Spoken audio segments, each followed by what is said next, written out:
और एक जगह लोग रो रहे हैं और एक जगह लोग नाच रहे हैं। दोनों जगह पर दूल्हा सजाया गया है। एक जगह पर मैयत की डोली और एक जगह पर विवाह की विदाई की डोली। और ये सब कर कौन रहा है? ये चक्र परमात्मा के इशारे पर चल रहा है। इसलिए ये संसार में जितने भी चमत्कार कोई मानव के रूप में कर रहा है, इस पर भरोसा मत करो। और जो परमात्मा चमत्कार दिन रात पल पल कर रहा है, उस पर पूरा विश्वास करो, पूरा भरोसा करो। कितने भी चमत्कारी संसार में हैं, पर तुम्हारी एक श्वास बढ़ा नहीं सकते वो। स्वयं मैंने चाहे जितना भी कुछ किया हो, पर एक श्वास नहीं बढ़ा सकता मैं किसी की।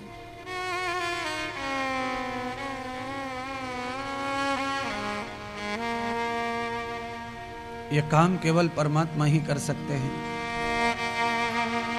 और किसी के बल की बात ये नहीं है महाराज। परमात्मा से अगर हमें चमत्कार देखना है तो राजा चंद्रसेन की तरह भगवान शिव की भक्ति करो। सौनक आदि 88,000 ऋषियों ने पूछा कि ये चंद्रसेन कौन है, और इसने शिव भक्ति करके क्या शिव जी का चमत्कार देखा, हमें वो कथा श्रवण कराओ। बंधुओं, भगवान श्री सूत जी अवंतिकापुरी नगर में राजा चंद्रसेन की शिव भक्ति की कथा सुनाने लगे। कहा, ऋषियों, चंद्रसेन नाम के राजा अवंतिकापुरी में रहते थे। क्षत्रिय राजा, बलवान वीर योद्धा राजा और आचार्य और वेद पाठी ब्राह्मणों पर श्रद्धा और विश्वास रखने वाले राजा, परमात्मा शिव के परम भक्त थे।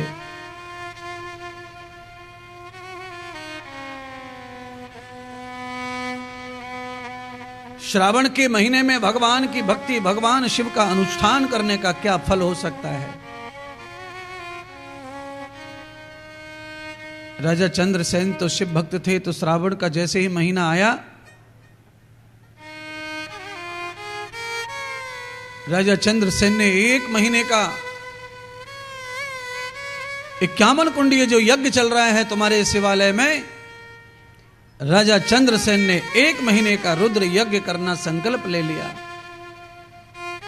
पूरा श्रावण का महीना मैं यज्ञ करूंगा। राजा चंद्रसेन भारत वंशीय जितने राजा हैं, उन सारा राजाओं के दुश्मन हैं राजा चंद्रसेन। सारे राजा एक तरफ और अकेले राजा चंद्रसेन एक तरफ। जैसे 5 पांडवों की तरफ केवल कृष्ण थे, ऐसे ही राजा चंद्रसेन की तरफ शिव थे।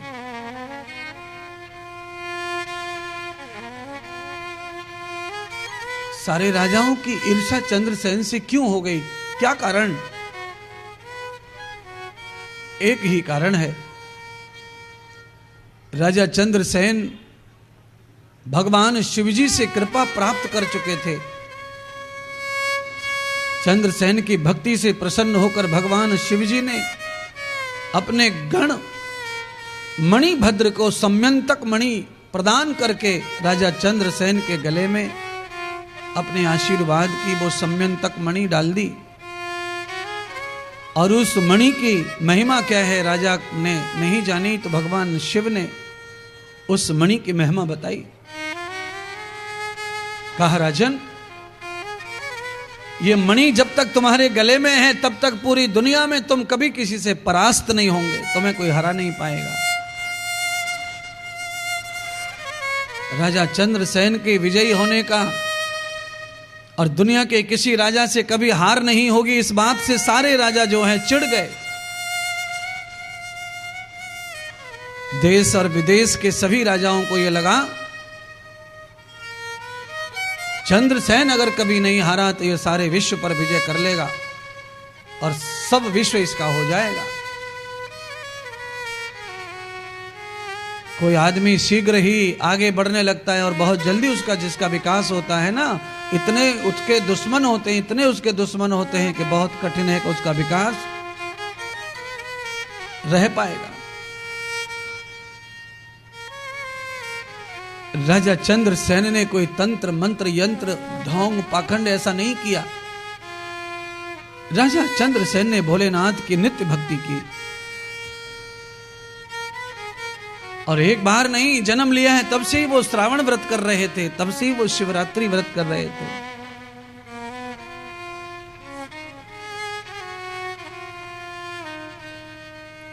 चतुर्मासं प्रवर्धयुक्तं शंकरं त्वया प्रियं। चातुर्मास में भगवान शंकर को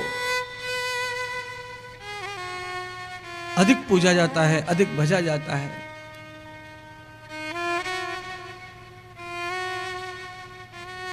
क्योंकि जितनी नदियों का धरती पर आगमन है, वो सब नदियों का जो स्रोत है वो पर्वत है। और चातुर्मास में भगवान शिव की सर्वथा गंगा बहती है। बादलों के, मेघों के, समुद्र के, सबके स्वामी महादेव हैं, इसलिए उनको देवों का देव कहा जाता है।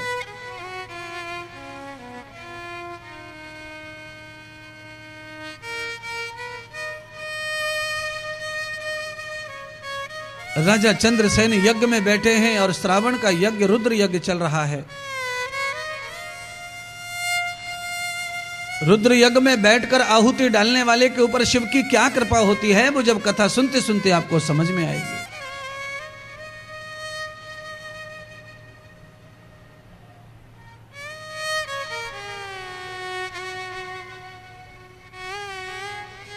सारे राजा चंद्रसेन के ऊपर आक्रमण करने की योजना से अवंतिकापुरी को घेर लिया चारों तरफ से। राजा यज्ञ में आचार्यों के साथ यजमान के रूप में यज्ञ कर रहे हैं।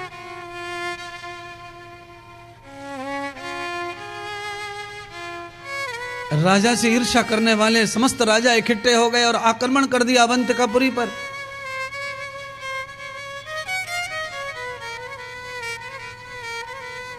बिना अपराध के अनेक नर नारियों को मार डाला राजाओं ने युद्ध में। आप देख रहे हैं रूस और यूक्रेन का युद्ध 2 साल से चल रहा है, और 2 साल हो गए, 2 साल में दोनों देशों के राजा नहीं मर रहा है। और जिस प्रजा का कोई दोष नहीं है, उस प्रजा के लाखों लोग मर गए।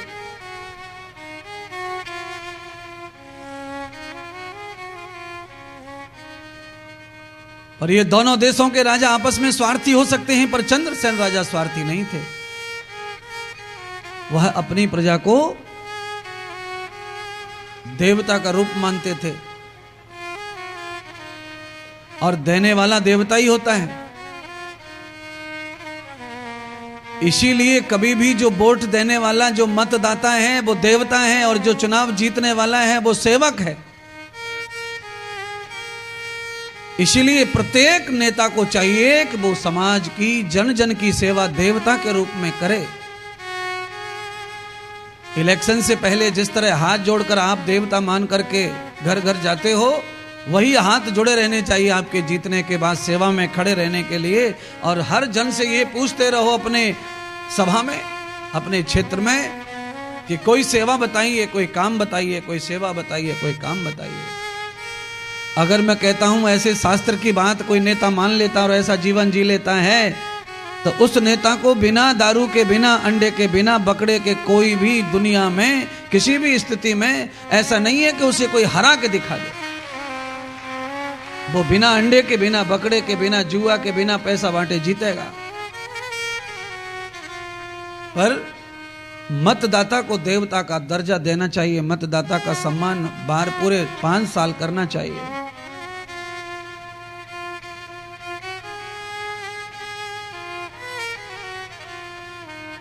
सूत जी ने शौनक आदि ऋषियों को कहा, अरे शौनक जी,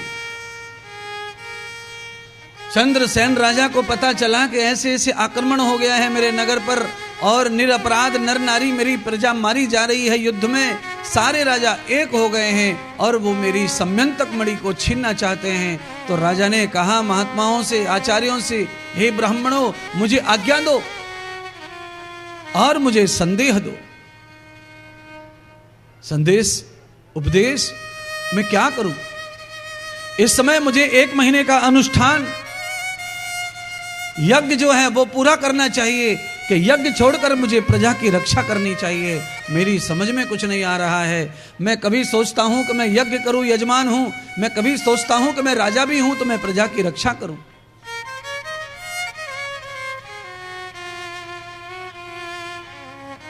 ब्राह्मण भी भगवान पर बहुत विश्वास करते थे।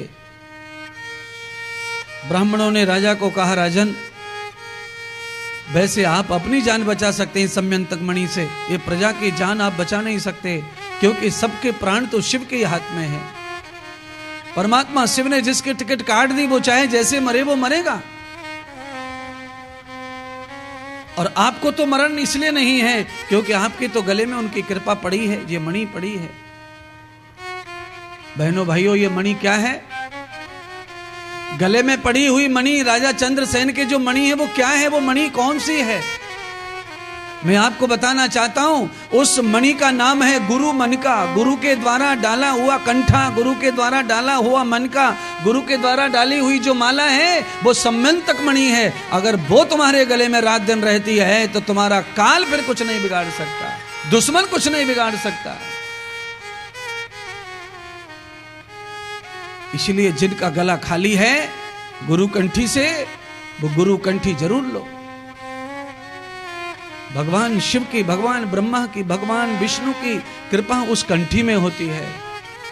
गुरुर ब्रह्मा गुरुर विष्णु गुरुर देवो महेश्वर। उस कंठी में साक्षात ब्रह्म का वास होता है। काल जिनके हाथ में है वो तुम्हारे गले में, कंठ में लटके हैं, तो काल तुम्हारा कुछ नहीं बिगाड़ सकता। इसीलिए गुरु माला जरूर पहननी चाहिए। भजन की माला जब गले में पड़ जाती है तो महाराज बड़े बड़े दुश्मन, बड़े बड़े ईर्ष्या करने वाले, जलने बुझने वाले, आप पर पजरने वाले लोग सब पीछे हट जाते महाराज। ब्राह्मणों ने राजा को उपदेश दिया और कहा, राजन तुम्हारा धर्म यही है कि यज्ञ पूर्ण करो। जो हो रहा है दुनिया में उसे होने दो, यज्ञ पूरा करो, परमात्मा प्रसन्न होंगे तो सारा का सारा खेल अपने आप ही अच्छा हो जाएगा। ब्राह्मणों की आज्ञा मान के राजा चंद्रसेन ने निरंतर यज्ञ का ध्यान दिया और यज्ञ का अनुष्ठान शुरू रखा। अवंतिकापुरी के ऊपर जो हमला किया हुआ था राजाओं ने, वो राजा मारते काटते यज्ञशाला तक पहुंच गए।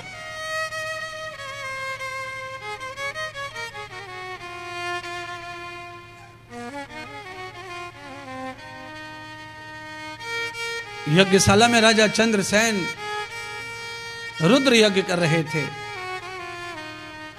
भगवान शिव के अलंग मंत्रों से आहुति कर रहे थे। सूत जी ने कहा, सौनक जी, जैसे ही पार ब्रह्म परमात्मा की आहुति चल रही है, शिव आहुतियां चल रही हैं, रुद्र यज्ञ चल रहा है, चारों तरफ से यज्ञशाला को घेर लिया राजाओं ने और यज्ञशाला पर यजमान चंद्रसेन राजा के ऊपर तलवारों से, भालों से, त्रिशूलों से प्रहार कर दिया।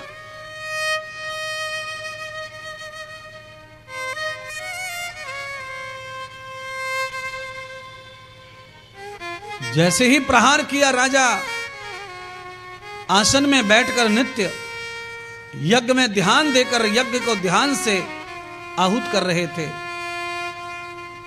आप जानते हैं कि हमारी यज्ञशाला जो बनी है उसमें बीच का जो कुंड है, उस कुंड को जमीन में खोदा गया है।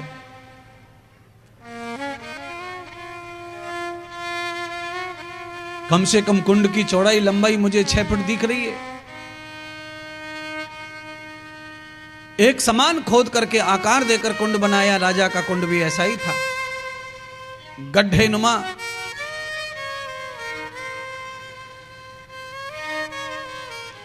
रुद्र आहुतियां चल रही हैं, रुद्र प्रचंड तेज प्रसार से आहुति ग्रहण कर रहे हैं।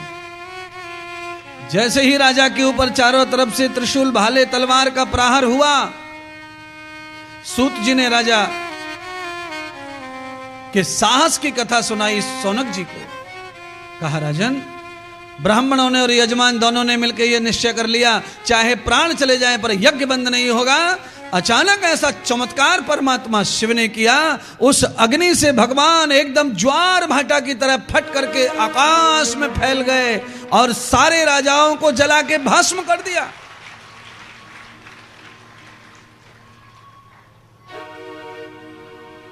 उस यज्ञ के गड्ढे से महाकाल प्रकट हुए महाराज, और महाकाल प्रकट होकर के सारे दुश्मन राजाओं को जला के राख कर दिया।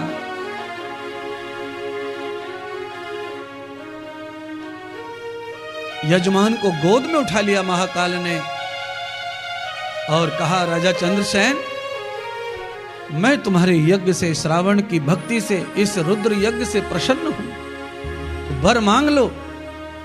राजा चंद्रसेन ने कहा, परमात्मा, आप दास की भक्ति से प्रसन्न हैं तो आप इसी गड्ढे में स्थापित हो जाइए। ना जाने मेरे जैसे कितने राजा जो सज्जन हैं, आपके भक्त हैं, उन पर कितने अत्याचार हो रहे हैं, उनकी रक्षा कीजिए। तत्काल भगवान शंकर ने कहा, राजा चंद्रसेन, मुझे नाम दान करो, किस नाम से मुझे प्रकट होना है? तो चंद्रसेन कहने लगे, परमात्मा, मेरा काल आया था और आप महाकाल बनकर पैदा हुए, बचाने वाला बड़ा होता है मारने वाले से, इसलिए आज आप यहां अपने बड़े रूप के साथ स्थापित हो जाओ। तो भगवान का तीसरे ज्योतिर्लिंग के रूप में अवतार हुआ। बोलिए महाकालेश्वर महादेव की जय हो। बोलिए श्री अवंतिका उज्जैन नगरी की जय हो। बोलिए सतगुरुदेव भगवान की जय हो। यस्यं प्रपद्यते युक्तां देवं यज्ञ दर्शनम। एक ग्वालिन आज भिक्षा मांगने आई थी अवंतिकापुरी में। उस ग्वालिन के साथ में एक 4-5 साल का बालक भी था। भिक्षा तो मिली नहीं क्योंकि चारों तरफ युद्ध हो रहा था। बालक बड़ा भूखा था। उस बालक और ग्वालिन ने क्या देखा? राजा यज्ञ कर रहा है, राजा के ऊपर आक्रमण हुआ है और अग्नि से भगवान पैदा हो गए हैं और सब राक्षसों को, राजाओं को मार डाला है। 5 वर्ष के बालक ने जब वो यज्ञ का चमत्कार देखा तो आज भूखा अपनी मां के साथ लौट गया जंगल में वो ग्वाला, और जाकर अपनी झोपड़ी में बैठ गया और उसकी मां दूसरे गांव में चली गई भिक्षा लेने के लिए। बालक ने उस राजा की यज्ञ को याद किया। बालक तो कुछ जानता नहीं था, नकल करने लग गया यज्ञ का। एक पत्थर पड़ा, पत्थर उठा लिया और बालक इधर से उधर से कंकड़ पत्थर और घास फूस पत्ते जो पड़े थे उठाकर ले आया। जैसे उसने राजा को असली सामग्री चढ़ाते हुए देखा, ऐसे ही बालक पत्थर पर नकली सामग्री चढ़ा रहा था, खेल रहा था। पर उस बालक ने देर तक खड़े होकर के जो सुना था, ओम नमः शिवाय, ओम नमः शिवाय, ये मंत्र उस बालक को पाठ हो गया था। बस उसी मंत्र से बालक पत्ते चढ़ा रहा था, घास चढ़ा रहा था, कंकड़ चढ़ा रहा था, मिट्टी चढ़ा रहा था।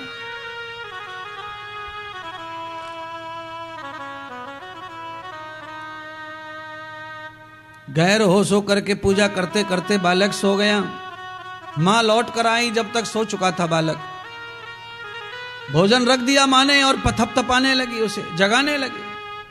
अरे दिन भर का भूखा है, मैं तेरे लिए भूखी प्यासी मांग कर लाई हूं और अब खाता नहीं, सो गया। और वो सोया नहीं था, वो तो चक्कर खाकर गिर पड़ा था। बालक ने नहीं खाया, बालक नहीं उठा तो मां भी गुस्से में सो गई। प्रातः काल क्या देखा, 4 बजे जब बालक उठा तो उस झोपड़ी में सफेद रंग के पत्थरों का महल बन गया। द्रवतो दर्शनम कृतम गृहम। और जब मां उठी तो मां ने वो महल देखा, पुत्र ने वो महल देखा। समझ में नहीं आ रहा कि रात रात में ये कहां हम आ गए, या तो ये कैसी झोपड़ी खत्म हो गई, महल बन गया। इतनी ही देर में महल के पास में जो वृक्ष खड़ा था उसके ऊपर भगवान श्री रुद्र प्रकट हो गए। बोलिए श्री हनुमान जी महाराज की जय हो। हनुमान जी ने कहा, अरे गोपी, ये महल ऐसे नहीं आया है, ये तुम्हारी झोपड़ी का महल भगवान महादेव ने बनाया है। तेरा बालक उस राजा चंद्रसेन की पूजा को देखकर आया था और आकर के तेरा बालक पूजा करने लग गया। कंकड़ पत्थर मिट्टी कुट्टी जो था हाथ में सब चढ़ा दिया। भगवान ने उसी को स्वीकार कर लिया, वो प्रसन्न हो गए तेरी भक्ति से। और उसी महादेव ने मुझ रुद्र हनुमान को भेजा है तुम्हारे पास। मैं तुम्हें वरदान देने आया हूं और वरदान यह है कि राजा चंद्रसेन का आधा राज्य तुम्हें प्राप्त होगा। राजा स्वयं आएंगे चल करके तुम्हें, तुम्हारे पुत्र को राजा बनाने के लिए। और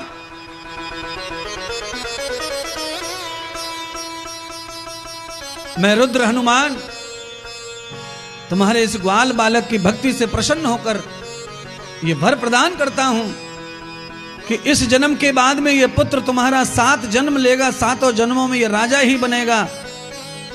और जब इसका अंतिम जन्म 7वां जन्म आएगा, जब ये गोकुल में जाकर के नंद बाबा का अवतार लेगा, तब मेरे परमात्मा श्री राम इसके घर पुत्र बनकर आएंगे। इसकी भक्ति से भगवान इतने प्रसन्न हो चुके हैं। तो वही ग्वाल बालक अवंतिकापुरी का वसुदेव और देवकी के रूप में जन्म लेकर भगवान पहुंचे नंद बाबा के घर। वो नंद बनकर आया। तो कहने का तात्पर्य कथा सिखा रही है कि हमारी माता बहनों और पुरुषों को चाहिए कि अपने छोटे बच्चे को, गर्भ के बच्चे को भी कथा श्रवण जरूर कराएं, मंदिर ले जाएं। आप जब पूजा करते हैं तो बालक पूजा में जगने चाहिए। पर बदकिस्मती क्या है? बदकिस्मती यह है कि मां नहा धो के पूजा कर रही है और बच्चा सो रहा है। अब कैसे सीखे, कैसे सीखे? पूजा पाठ की क्लास स्कूल में नहीं होती है। पूजा पाठ, ध्यान, भजन ये सब घर में सिखाया जाता है। मौलिक जीवन के कल्याण का ज्ञान माता पिता बच्चे को दे दे, फिर वो स्कूल जावे तो उस बच्चे का जीवन कभी भी स्कूल में बिगड़ता नहीं है, उसका जीवन स्कूल में जाके बनता है। पर मूल ज्ञान भी स्कूल से जो चाहते हैं उनका बच्चे का जीवन बिगड़ता है। केवल पढ़कर के नौकरी लग जाने से जीवन नहीं बनता। और नौकरी लग जाने को ही लोग कहते हैं पैरों पे खड़ा होना, पर नौकरी लगना पैरों पे खड़ा होना नहीं है प्यारे। क्योंकि पैरों पर खड़ा आदमी तब होता है जब धर्म, अर्थ, काम और मोक्ष की चारों सीढ़ियों को पार कर लेता है, तब जाकर उसके धर्म के पैर खड़े होते हैं। ऐसे नौकरी के पैरों पर लड़खड़ा के कभी भी गिर जाता है व्यक्ति। रिटायर नहीं, सस्पेंड होते हमने देखा है, नौकरों को जेल में जाते देखा है, सजा भोगते देखा है। नौकरी कब छुटक जाएगी, कब रपट जाएगी नहीं पता है। इसीलिए पैरों पर खड़ा होना उसे कहते हैं धर्मम अर्थम च मोक्षम कृतानाम। धर्म का, अर्थ का, मोक्ष का जो व्यवहार कर रहे। आज ग्वालिन के बच्चे की कृपा शिव जी की हो गई, महारुद्र हनुमान की हो गई। और हनुमान जी ने ऐसी दुआ कर दी भगवान रुद्र के रूप में। इसीलिए शिव और हनुमान की विशेष पूजा कलयुग में है महाराज। सारे देवता कलयुग में पूजने से हीन हो जाएंगे, कोई इंसान देवताओं को नहीं मानेगा। पर श्री हनुमान जी को रुद्र के रूप में सब इंसान कलयुग को मानना पड़ेगा। और ये राम जी का वरदान हनुमान जी को रहा है राम कथा में, चारों युग प्रताप तुम्हारा। हे हनुमान, चारों युगों में तुम्हारा प्रताप और जय जयकार होगी। कलयुग में मेरा जय जयकार और प्रताप नहीं रहेगा, पर मेरे भक्त का प्रताप कलयुग में भी रहेगा।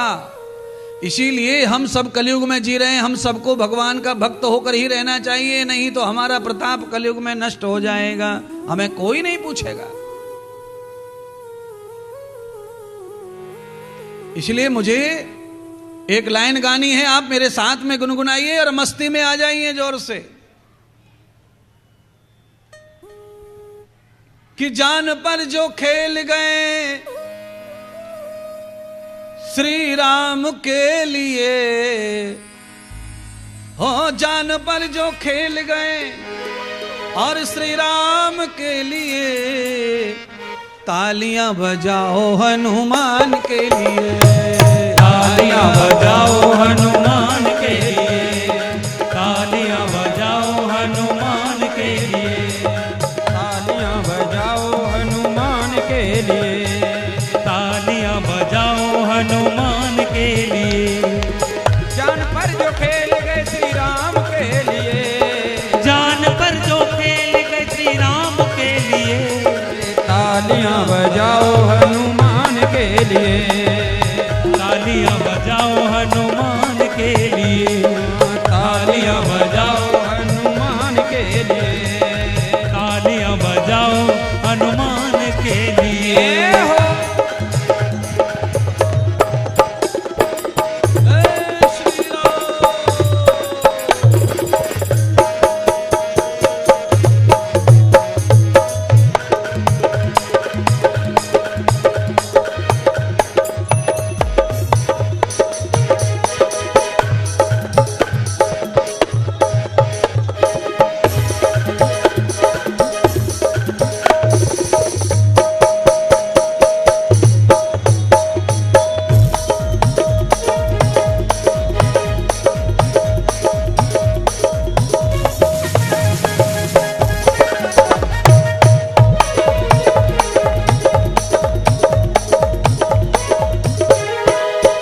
समुंदर लांग गए और गढ़लंका में पहुंच गए, गढ़लंका में पहुंच गए, हाँ गढ़लंका में पहुंच गए।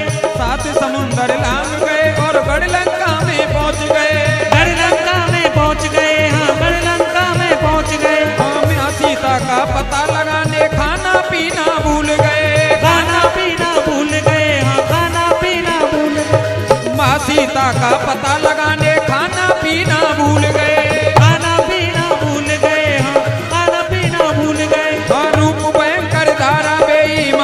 के लिए रूप भयंकर धारा बेईमान के लिए।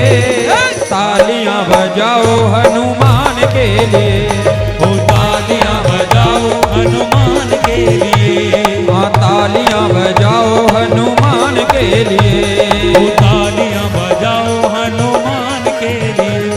हाँ जान पर जो खेल गए श्री राम के लिए, जान पर जो खेल गए श्री राम के लिए, तालियां बजाओ हनुमान के लिए, तालियां बजाओ हनुमान के लिए, हाँ तालियां बजाओ हनुमान के लिए, तालियां बजाओ हनुमान के लिए।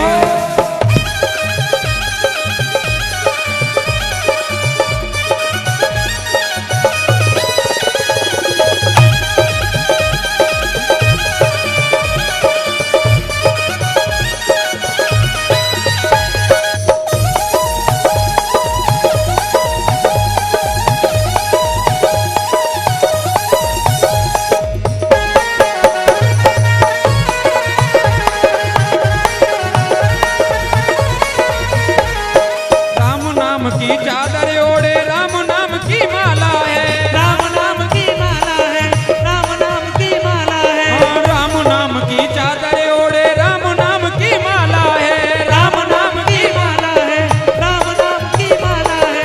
बनवारी एक पल भी उसने नहीं भूलने वाला है, नहीं भूलने वाला है, नहीं भूलने वाला है। सारा जीवन रखा गुणगान के लिए, सारा जीवन रखा गुणगान के लिए। हाथ ऊपर करके तालियां बजाओ हनुमान के लिए, तालियां बजाओ हनुमान के लिए, तालियां बजाओ हनुमान के लिए, ओ तालियां बजाओ हनुमान के लिए, तालियां बजाओ हनुमान के लिए, तालियां बजाओ हनुमान के लिए, तालियां बजाओ हनुमान के लिए, तालियां बजाओ हनुमान के लिए, तालियां बजाओ हनुमान के लिए, तालियां बजाओ हनुमान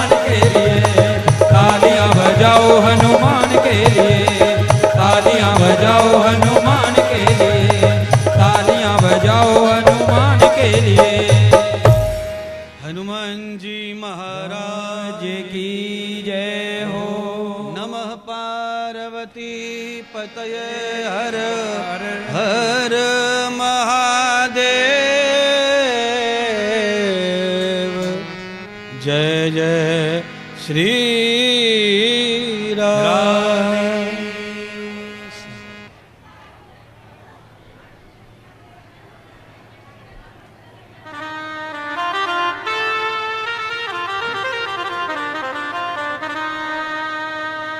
सद्गुरु भगवान श्री सूत जी ने सौनक आदि ऋषियों को पावन कथा प्रसंग किया। कहा, ऋषि सौनक जी, आज रुद्र के रूप में भगवान शिव ने आकर उस ग्वाल गोपी के बालक को वरदान दे दिया। भगवान बालकों की छोटी अवस्था में भजन पूजा को बिना किसी सिद्धांत के ही स्वीकार कर लेते हैं। इसीलिए ऋषि महर्षियों को कई कई जन्म लग गए भगवान को पाने में। ध्रुव और प्रहलाद जैसे बालकों ने 6-6 महीने में ही भगवान को पा लिया। कारण बाल अवस्था में भगवान की भक्ति बिना सिद्धांत के भी भाव पाए परमात्मा को प्रिय है।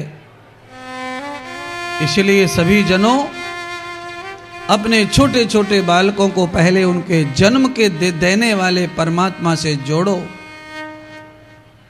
जिसने जीवन दिया है तुम्हारे बच्चे को, उस बच्चे को समझ में आना चाहिए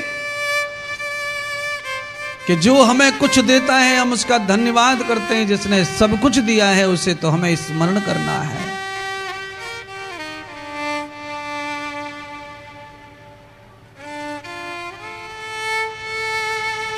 महाकालेश्वर महादेव के ही निकट महाकाल नगरी जो है क्षिप्रा तट पर है और उसके नजदीक ही ओंकारेश्वर महादेव है जो नर्मदा जी के तट पर है।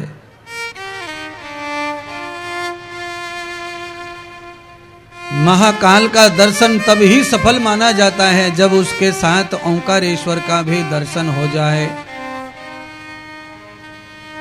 कहा गया है 4 धाम की यात्रा तब ही सफल मानी जाती है जब सप्तपुरियों में से एक पुरी का दर्शन कम से कम हो जाए, तब 4 धाम की यात्रा का फल प्राप्त होता है।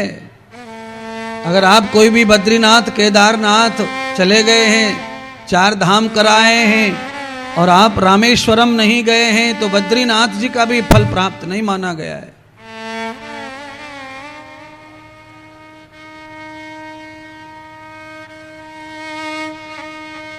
सप्तपुरी से एक पुरी है रामेश्वरम, जगन्नाथम, द्वारकाम।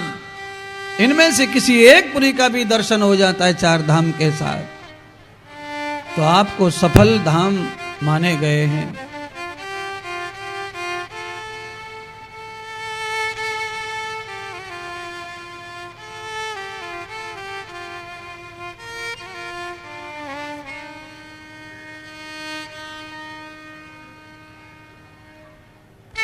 नर्मदा जी के तट पर ब्रह्मा जी के पुत्र नारद जी ने परिक्रमा दी। सूत जी कथा सुना रहे ओंकारेश्वर महादेव की। महाकाल ही ओंकारेश्वर के रूप में कैसे परिणित हो गए। तो सूत जी ने कहा कि नारद जी जब परिक्रमा देने नर्मदा जी की आए तो नारद जी को परिक्रमा देते देते एकदम आभास हुआ कि मुझे यहां पर शंकर का ध्यान करना चाहिए। शंकर का ध्यान करके नर्मदा के जल का आवाहन करके नारद जी के ऊपर कृपा हो गई। भगवान शिव का दर्शन हुआ और दर्शन पा करके नारद जी अपनी यात्रा पूरी करके नर्मदा माता की अपने संसार में विचरण में निकल गए और विचरते विचरते मदराचल पर्वत पर चले गए। मंदरांचल पर्वत ने पूछा, नारद जी कहां से आए हो इतने दिनों के बाद? तो नारद जी ने कहा कि मैं परिक्रमा कर रहा था नर्मदा की,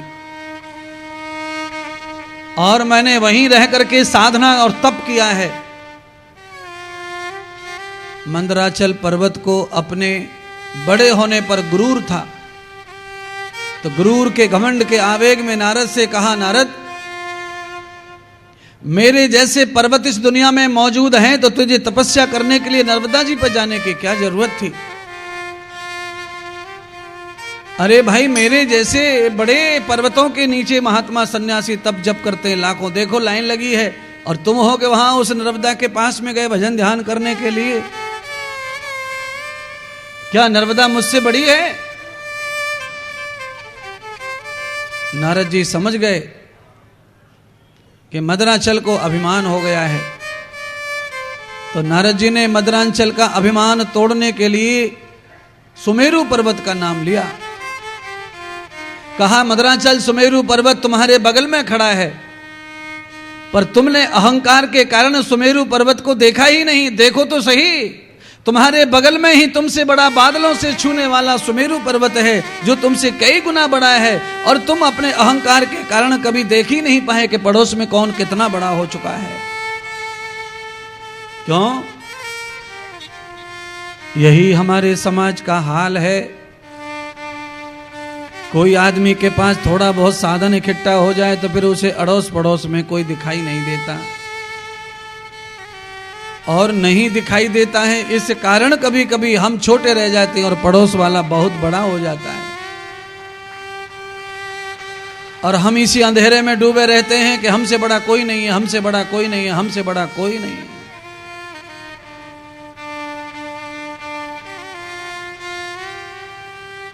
बड़ा कौन है? जिसका दिल और विचार बड़ा है, जिसका कार्य बड़ा है।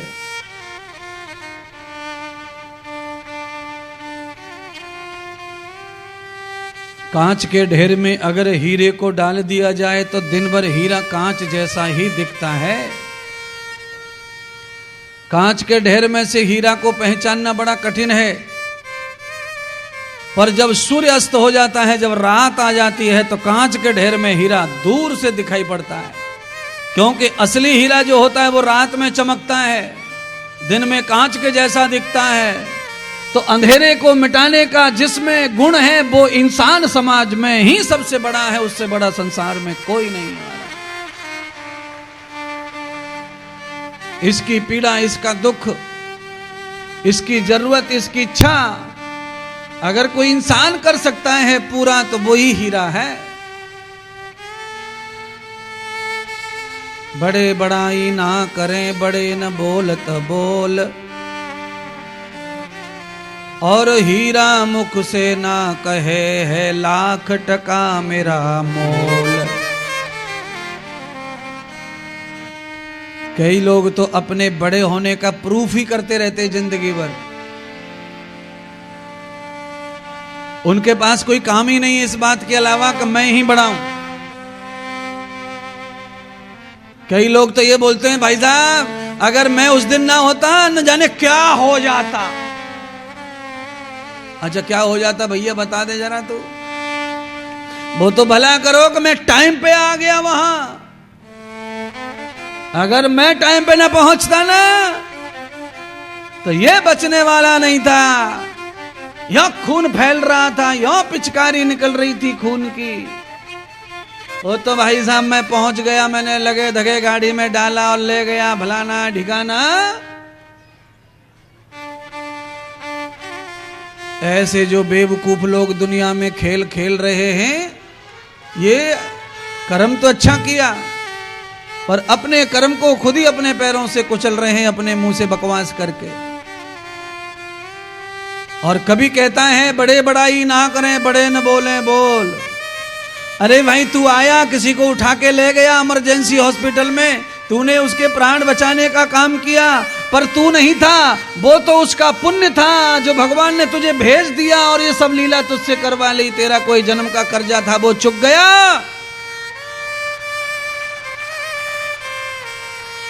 तू उऋण हो गया, उऋण। इसकी सेवा करके तेरा ऋण उतर गया। पर आदमी अपने जय जय के लिए अलग अलग शब्दों से अपनी प्रशंसा करता रहता है।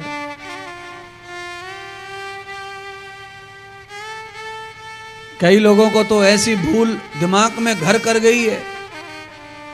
कई लोग तो अपने दिमाग में ये भूल लेके बैठे हैं, उनको लगता है कि उनके बगैर घर चलेगा नहीं। अच्छा, इससे पहले इसका बाप भी ऐसे ही बोलता था,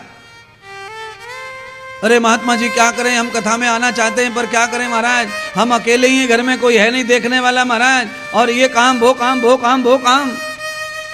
और जो बकवास कर रहा था महात्मा जी से वो सटक गया, ऊपर निकल गया और काम हो रहे।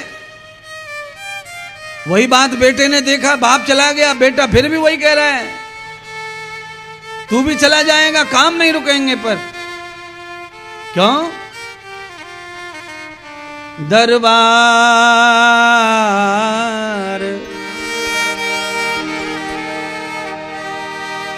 लगा ही रहता है, दरबान बदलते रहते हैं।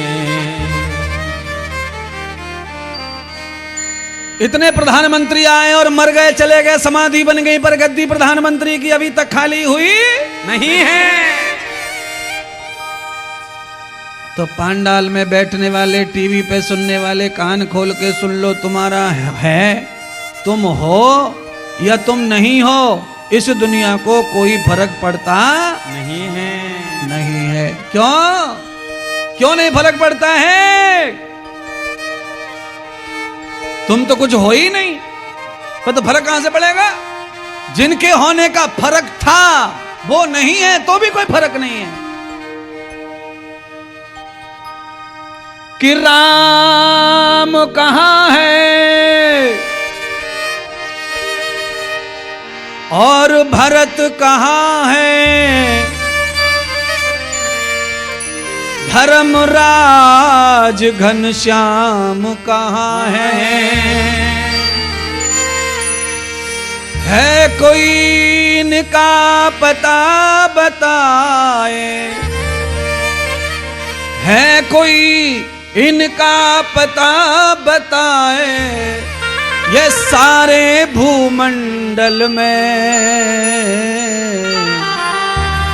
ये जीवन बीत रहा पल पल में, ये जीवन बीत रहा पल पल में, ये जीवन बीत रहा पल पल में, ये जीवन बीत रहा पल पल में, ये जीवन बीत रहा पल पल में, ये जीवन बीत रहा पल पल में, ये जीवन बीत रहा पल पल में।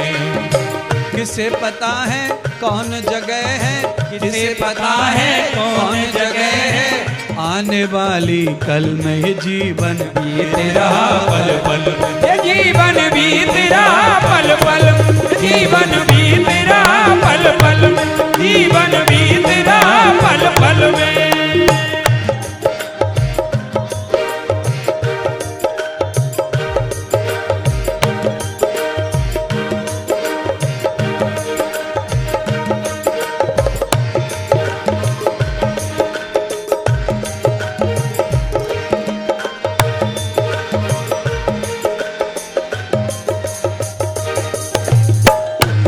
सतगुरुदेव भगवान की जय।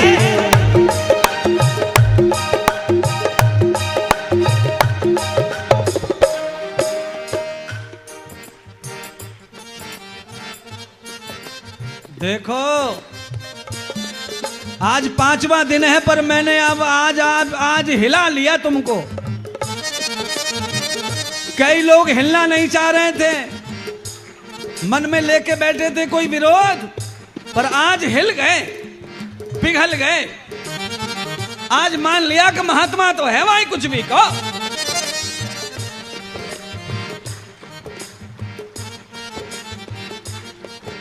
गाजर मूली को सो खेत हैं हम तुम तो, जो दुनिया में होने का प्रूफ दे रहे थे, उनके बगैर भी दुनिया ऐसी की वैसी चल रही है महाराज। पांचों पांडव दुनिया में नहीं है, उनका बड़ा भाई धर्मराज नहीं है, धर्मराज को चलाने वाले घनश्याम नहीं है, राम भरत शत्रुघ्न नहीं है, ये सब थे पर नहीं है। मान्यता के लिए हमारे सब्ज के पूजा में बैठे हैं, पर जैसे आए थे वैसे दुनिया में नहीं है, पर दुनिया तो चल रही है। कोई इनका पता बताए, है कोई इनका पता बता दे, सारे भूमंडल मेरे जीवन बीत रहा पल पल, ये जीवन बीत रहा पल पल में, जीवन बीत रहा पल पल, जीवन बीत रहा पल पल, जीवन बीत रहा पल पल, जीवन बीत रहा पल पल। किसे पता है कौन जगह है, किसे पता है कौन जगह है, आने वाली में, हाँ आने वाली कल में। वैसे तो हम सब लोग कह सकते हैं कि अभी कथा 2 दिन और बाकी है, और ये भी कह सकते हैं कि हम कल भी और परसों भी पक्का कथा सुनेंगे, कहीं नहीं जाएंगे, पर कह सकते हैं पर भरोसा कुछ भी नहीं है।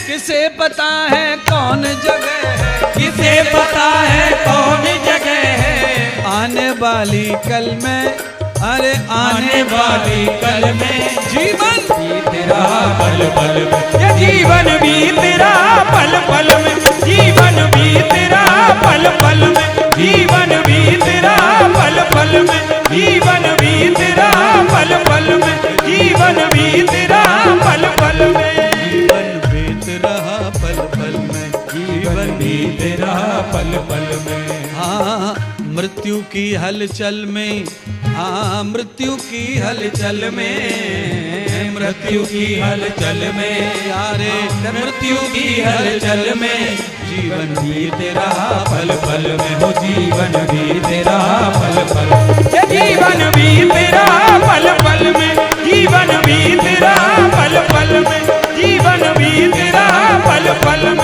जीवन बीत रहा पल पल, ये जीवन बीत रहा पल पल में, जीवन बीत रहा पल पल में, जीवन बीत रहा पल पल में, जीवन बीत रहा पल पल में, जीवन बीत रहा पल पल में, जीवन बीत रहा पल पल में, जीवन बीत रहा पल पल में, जीवन बीत रहा पल पल में।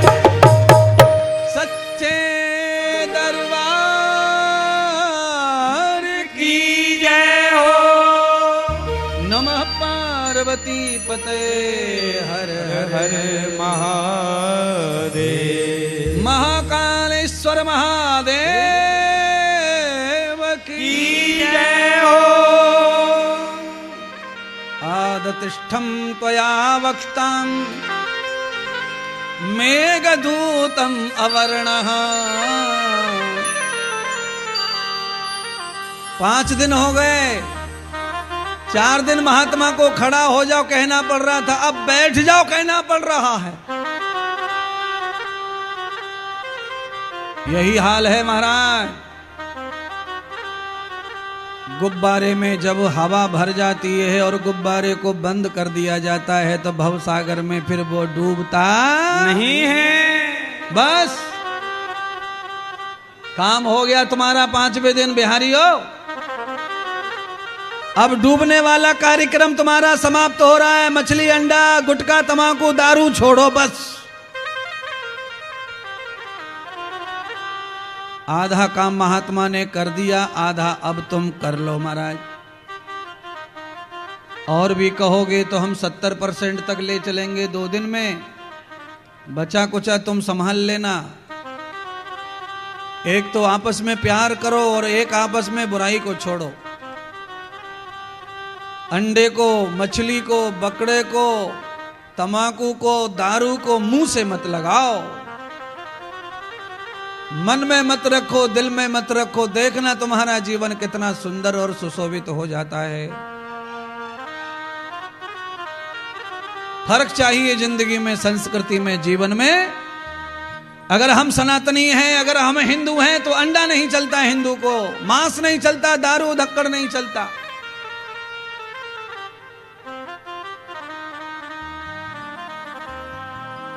मांसाहार खाने के लिए जिनकी पुस्तकें किताबें कहती हैं दारू, वो भी नहीं पीते, पर हमारी किताब, हमारे ग्रंथ मांसाहार के लिए वर्जित करते हैं। पर बदकिस्मती है राज्य की, यहां बड़े बड़े ज्ञानी ध्यानी तपस्वी राजनेता पैदा हुए बिहार की धरती पर पता नहीं ये मछली कहां से आ गई बीच में। यहां से दिल्ली का रास्ता खुलता है, यहां से राजधानी, यहां से सब चीजें तैयार होती हैं बिहार से, पर ये मछली बड़ा काम बिगाड़ रही है तुम्हारा। इसीलिए भगवान को लगा कि मछली को ये सब खाए जा रहे हैं, तो भगवान ने कह दिया आधे बिहार में पानी छोड़ दो, नेपाल से बाढ़ आ जाए जिससे मछली बच जाए। पर उल्टा हो गया, बाढ़ तो आ रही है पर मछली ना बच रही, रौंदे जा रहे हैं, रौंदे जा रहे हैं। कहीं भी पानी भर रहा हो वहां पे 2-4 किनारे पे बैठे मिलेंगे आपको कांटा डालकर। शुरू में तो हमें पता ही नहीं था कि ये काय को कुंड के पास बैठे रहते हैं, हमें लगा ये भजन ध्यान करते होंगे। बाद में पता चला कि उसमें से ओ यूं मारे झटका तब निकल के आवे वहां से पकड़ के। तो बड़े दिनों के बाद में समझ में आया कि ये तो कुछ और ही खेल है तालाब के किनारे। बंधुओं, शिवालय धाम बड़ा पुराना जगह है ये, और यहाँ महारुद्र हो रहा है। राजा चंद्रसेन महाकाल की कथा भी सुन ली और काफी बुद्धि फ्रेश हो गई है। अब संकल्प ले लो जितने लोग बैठे हैं कि हम मछली नहीं खाएंगे, अंडा नहीं खाएंगे, बकरा नहीं खाएंगे, दारू नहीं पिएंगे। हाँ? समझ गए महात्मा, समझ गए। 30% लोगों ने तालियां बजाई हैं, बादी 70 ने ना बजाई है।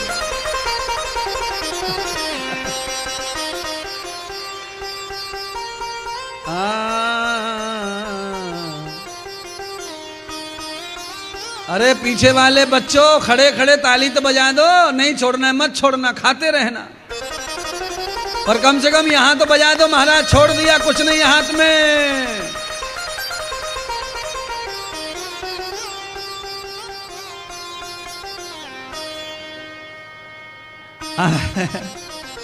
आनंद तो लोग टीवी पर भी ले रहे हैं भरपूर, पर तुम्हारी तरह नहीं ले सकते। वो तालियां बजा बजा के नहीं आनंद मिलेगा उनको। उनको लग रहा है कि आज महात्मा बिल्कुल जोश में है, पूरी तरह से पतझड़ कर दे रहा है। सुनिए भरत जी, पतझड़ होने के बाद में बसंत आता है, पेड़ फिर पुनः हरा भरा खिलता है, चमकता है। इसीलिए जिस पेड़ की शाखाएं कमजोर हो जाएं, पत्तियां कमजोर हो जाएं, उनको झाड़ देना और छांट देना चाहिए। अब आपका जीवन मुझे काफी 4-5 दिन में समझ में आया है कि आप कमजोर हो गए हो अंदर से, तो थोड़ी थोड़ी कटिंग झड़िंग हो जाएगी। तो महाराज हरी भरी पत्तियां, योगा योग है, शिवरात्रि भी है, और बसंत का महीना भी चल रहा है फागुन का। और हमारे बड़े बूढ़े ब्रज में कहते हैं महाराज कि फागुन का महीना जब आता है तो 100 साल का बुढ़ा भी जवान हो जाता है। तो आपका धन दौलत वैभव सब जवान हो जा।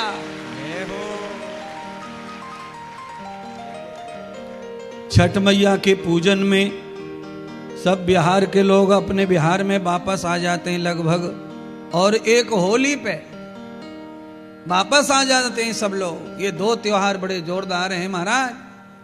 तो आज हम फागुन के महीने में चल रहे हैं, एक दिन और रुके, कल परसों शिवरात्रि में होली खेलेंगे अपन धुआंधार यहां पर।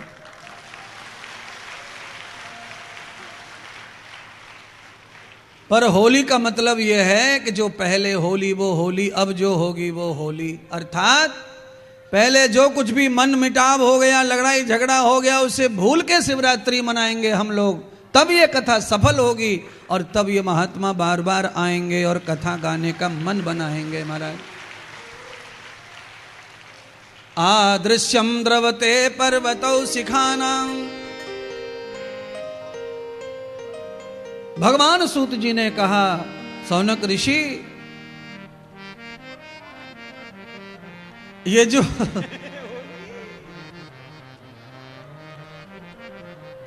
कल रुक जा पैंट बांध ले बेटा, परसों तक बांध के रख नाड़े, आज से मत खोल दे, होली है।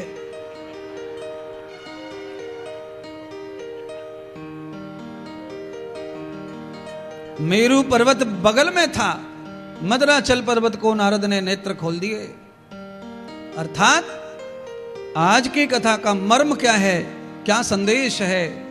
संदेश यह है कि बिना संतों के कोई भी अहंकारियों के नेत्र खोलने वाला नहीं है। संत नारद ने मदराचल पर्वत का नेत्र खोल दिया कि हे महाराज, तुम अपने आप को बड़ा मान रहे हो, तुमसे बड़ा तो बगल में ही पर्वत बैठा हुआ है। नारद के दर्शन कराने से मेरुगिरी पर्वत का मदराचल अंदर ही अंदर परेशान हो गया। नारद के ऊपर गुस्सा बहुत जोर से आ रहा था मदराचल को, पर मदराचल गुस्से को पी गया। और मदराचल ने क्या किया कि आज नारद ने मुझे बता दिया है कि मुझसे भी बड़ा कोई है, तो अब इस बड़े मेरु पर्वत से मुझे चिढ़ना नहीं चाहिए, जलना नहीं चाहिए। अब मुझे ये प्रयत्न करना चाहिए कि मैं मेरु से कैसे बड़ा हो जाऊं और मुझे उस काम में लग जाना चाहिए। तो किसी बढ़ते हुए से जलने से बेटर है कि अपने आप को बड़ा करने में लग जाओ, नहीं तो जल के और छोटे और छोटे और छोटे हो जाओगे। अंधेरा मिटाने के चक्कर में टाइम बर्बाद होगा, दीपक जलाने के टाइम में खर्च कर दो अपने आप को। अंधेरा मिटाने के प्लान में आप खर्च मत करो टाइम को, दीपक जलाने में खर्च करो। अंधेरा तो स्वयं ही मिट जाता है। दीपक जलेगा, अंधेरा मिटेगा। इससे उससे जलना, इसमें टाइम जाएगा और आपसे उसका बुरा हो नहीं सकता है, क्योंकि हाथ तो पकड़ लिया भगवान ने। और परमात्मा ने जिसका हाथ पकड़ लिया है उसका बुरा कोई कर नहीं सकता है। आप छेड़ते रहो, कोई फर्क नहीं पड़ता है महाराज।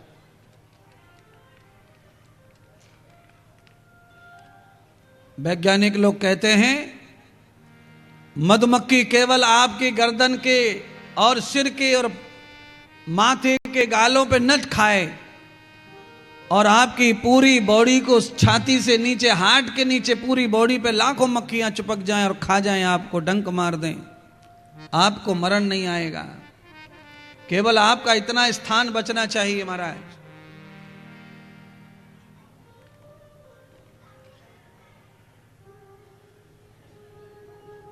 परमात्मा कह रहे हैं, सोनक जी, आदमी जब किसी से जलता है, किसी से ईर्ष्या करता है, घृणा करता है, तो वो स्वयं घटता जाता है। और जिसका पकड़ लिया हाथ भगवान ने, आप समझ लेना कि मधुमक्खी को काटने के लिए चेहरा ढकना जरूरी है, ऐसे ही भगवान जब हाथ पकड़ लेता है तो आप कितना भी चोटें मारते रहो, फिर बढ़ने वाले का आप कुछ बिगाड़ सकते नहीं हो। क्यों? मरने वाले खतरे की जगह भगवान के हिस्से में चली गई है। अब जिस जगह पर काटेंगी मक्खियां, उससे कुछ फर्क नहीं पड़ने वाला है। आप डंक मारो, डसो, चुगली करो, बदनामी करो, षड्यंत्र करो, आप जितने लोगों को चाहो अपनी पार्टी में करो, आप जितने लोगों को चाहो कहीं भी झुटलाओ, बकलाओ, पर परमात्मा ने जब किसी को पकड़ लिया है, परमात्मा उसे बढ़ा रहा है, तो आप अपने आप को घटाओ मत, खुद को परेशान मत करो। आप क्या करो, जो बढ़ रहा है उसकी तरह मुझे बढ़ना है, ये सोचने में समय व्यस्त करो। अब मदराचल पर्वत ने संत नारद की बात को सुनकर बुरा तो लगाया, पर क्रोध नहीं किया, पी गया और इस योजना में लग गया कि नारद ने नर्मदा में जाकर के भक्ति की है, तो ऐसा क्या है नर्मदा के किनारे में जहां नारद जैसे महान संत भक्ति करके आए हैं। आज मदराचल पर्वत मां नर्मदा की कोख में जाकर उस किनारे पर बैठ गया और भगवान शिव के मुख्य नाम ओम का जाप करने लगा, लंबे स्वर में ओम बोलने लगा। मैं चाहता हूं आप 3 बार ओम बोल लीजिए, 5वां दिन है, कमर सीधी कर लो, जरा सीधे हो जाओ, लंबे स्वर में ओम का जाप कर लो। ओम का जाप करने से रीढ़ की हड्डी पूरी तरह मजबूत हो जाती है, इंगला पिंगला सुषुम्ना नाड़ियां पूरी पवित्र हो जाती हैं, नेत्र और बुद्धि पूरी एकदम भर जाती है, ऑक्सीजन से काम करने लगती है। जब भी आपको कुछ याद ना आए, जब भी आप पढ़े लिखे को भूलने लगें, जब भी आप कोई रट रहे हैं और भूल रहे हैं, नहीं याद हो रहा है, तो आप, मैं कहता हूं 108 बार नेत्र बंद करके सीधा शरीर करके लंबे स्वर में ओम का जाप करो। आप देखना आपको पढ़ा हुआ याद हो जाएगा, आपकी हड्डी का दर्द चला जाएगा, आपका मेरू सीधा हो जाएगा, इंगला पिंगला सुषुम्ना काम करने लगेंगे और आपका पाचन भी अच्छा हो जाएगा। इतना फायदा है ओम शब्द का, और भी बहुत फायदे हैं, पर कम से कम जो जरूरत है उतना पूरा करें। बोलिए ओ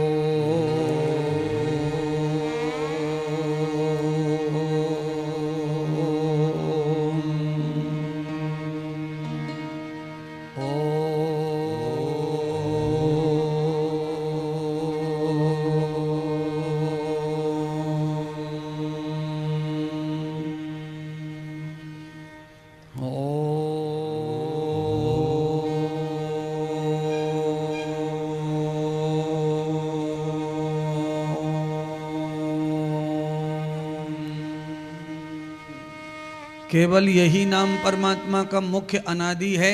इस नाम को जपने के लिए आपको अलग से श्वास भर के ही ये नाम जपना पड़ता है। इतना बलवान, इतना भारी नाम है ये, इतना वजन है। जब भी आप ओम बोलते हैं तो आपको छाती में श्वास भरनी पड़ती है, और किसी नाम को लेने के लिए श्वास भरनी नहीं पड़ेगी। इस नाम को जपने के लिए एक्स्ट्रा ताकत लगती है, पावर लगती है, क्योंकि ये नाम पावरफुल है। ओम की सत्ता से ही सब नामों का जन्म हुआ है, ओम से सब निकला है।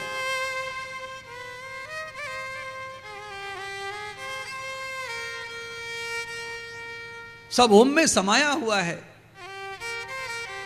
अकार हो, उकार हो, मकार हो, ये सब ओम के ही तो वृंत हैं। पालने वाला वही है, जन्मने वाला वही है, कल्याण करने वाला वही है। ब्रह्मा वही है, विष्णु वही है, शिव भी वही है। आज मद्राचल पर्वत महाकाल के रूप में ओम का जाप कर रहे हैं महाराज। 6 महीने तक निरंतर जाप किया नर्मदा के जल में बैठकर। मध्य प्रदेश की पावन धरती पर नर्मदा जहां से पूर्व से पश्चिम की ओर मुड़ रही है, वहां पर ओम का आकार माता रानी ने लिया हुआ है। स्वयं नर्मदा ही ओम आकार बन गई है।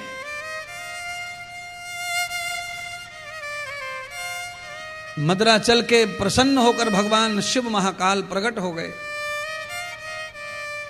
महाकाल ने मद्राचल पर्वत से कहा, मैं प्रसन्न हूं, तुम्हारी भक्ति से वर मांग लो। तो मद्राचल कहते हैं, प्रभु मैं जब आपकी भक्ति करने के लिए आया था, तब मेरे मन में लालच ये था कि जगत में मैं सबसे बड़ा हो जाऊं, पर आपके दर्शन पाने के बाद में अब मेरे मन में से वो लालच खत्म हो गया है। भगवान शिव कहते हैं कि तो वर तो मांगो। अरे जगत में तुम सबसे भी बड़ा होना चाहते हो, वो भी वर मैं तुम्हें प्रदान कर दूंगा। अब तो मद्राचल पर्वत आध्यात्म में भक्ति से प्रसन्न होकर भगवान महादेव कह रहे हैं कि वर मांगो, वर मांगो। और मद्राचल कहते हैं, मुझे कुछ नहीं चाहिए, कुछ नहीं चाहिए, कुछ नहीं चाहिए प्रभु, मुझे संसार में अब किसी से बड़ा नहीं होना है, मुझे केवल अपने चरणों की छत्र छाया प्रदान करो। हे परमात्मा, हे महादेव महाकाल, अगर आपको इस दास की भक्ति प्रसन्न कर रही है तो आप कृपा करके अपना स्वरूप इस मद्राचल पर्वत की कृपा के लिए अपने चरणों को मेरे सिर पर प्रदान कर दो। और जो कोई भी भक्त दुनिया में आएगा, नर्मदा का जल पीकर आपका नाम स्मरण करेगा, उसको यहाँ ओमकार का दर्शन होगा और उसका मुक्त कल्याण होगा। आप यहाँ स्थापित हो जाओ। महाकाल परमात्मा ने अपने आप को श्वेत रूप में, सफेद रंग में स्थापित कर दिया और मद्राचल की भक्ति के लिए परमात्मा नर्मदा पर भी ओंकारेश्वर के रूप में स्थापित हो गए। तुमने मेरे ओम नाम का जाप किया है, इसलिए आज से मेरा यहाँ उपांग ज्योतिर्लिंग के रूप में ओमकार के रूप में जाना जाएगा। जो भी यहाँ आकर नर्मदा की परिक्रमा करते हुए मेरा दर्शन कर लेगा, उसे सहज ही नर्मदा माता परिक्रमा संपन्न कर देंगी और वो इस 84 से मुक्त हो जाएगा। शंकर भगवान ने मद्राचल पर्वत को ऐसा वरदान प्रदान किया। बहुत लोगों को ये इच्छा रहती है, सभी लोग इसलिए भगवान की पूजा पाठ दुकान में, मकान में, खलियान में करते हैं कि हमारी दुकान जोर से चले, व्यापार जोर से चले। पर आदमी जब सच्ची भक्ति की ओर बढ़ता है तो फिर ये काम उसे छोटे मोटे लगने लगते हैं। फिर वो भगवान से ये सामान नहीं मांगता है। जैसे मद्राचल पर्वत भक्ति करने के लिए जब गया था तो मांग रहा था कि मैं सबसे बड़ा हो जाऊंगा, वरदान में ऐसा मांग लूंगा। पर जब भक्ति प्रसन्न हो गई तो वरदान में क्या मांगा, मुझे दास बना लो, दास बना लो, दास बना लो। और कहा सबसे बड़ा पद ही भगवान की नजर में यही है, दास बनना। क्यों? जो भगवान का दास बन गया दुनिया में उसी को परम पद प्राप्त होता है, और भगवान से पद मांगने वाले को परम पद कभी नहीं मिलता है। इच्छा भक्त की है, अगर उसकी भक्ति सच्ची है और वो आगे भक्ति में बढ़ रहा है तो धीरे धीरे धीरे धीरे संसार के प्रलोभन उसके जिंदगी से समाप्त होने लगते हैं और परमार्थ का लोभ उसकी जिंदगी में प्रकट होता है और वो परम पद की ओर बढ़ जाता है। तो मैं तो आशा करता हूं कि अगर आपकी इच्छाएं पूरी हो रही हैं संसार की, तो आप भी परम पद की इच्छा से परमात्मा को भजने लग जाओ। जो कोई भक्ति नहीं कर पा रहे वो भी भक्ति पे लग जाओ। कैसे भक्ति करें वो सीख लो, भक्ति करना, परमात्मा को भजना सीख लो। अगर तुम नहीं भी सीखते हो तो ग्वाल बालक की तरह तुमसे जैसे भी भक्ति हो जाए वैसे भक्ति कर लो। गोस्वामी तुलसीदास रामायण में लिखे हैं कि उल्टा नाम जपे जग जाना,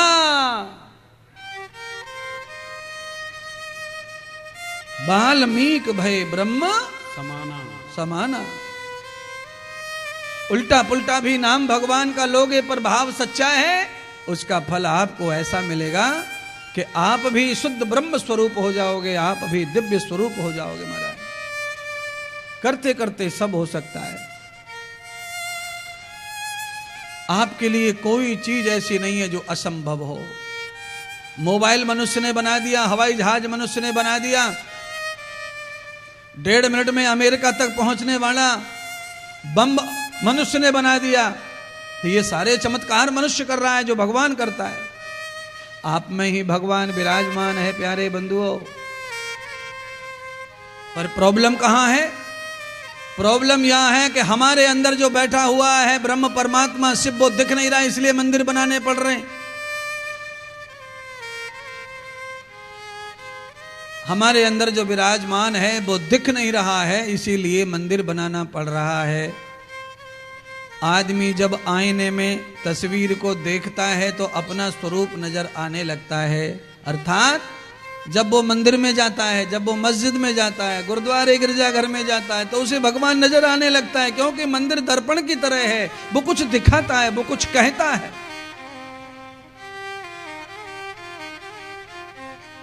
वैसे तो हमारा शरीर ही परमात्मा का असली मंदिर है महाराज। इस शरीर में सर्वत्र देवता विराजमान हैं। एक एक अंग में अलग अलग देवता बैठे हैं, फिर भी ये शरीर कैसे नालायक हो जा रहा है, कैसे बुद्धि खराब हो जा रही है महाराज।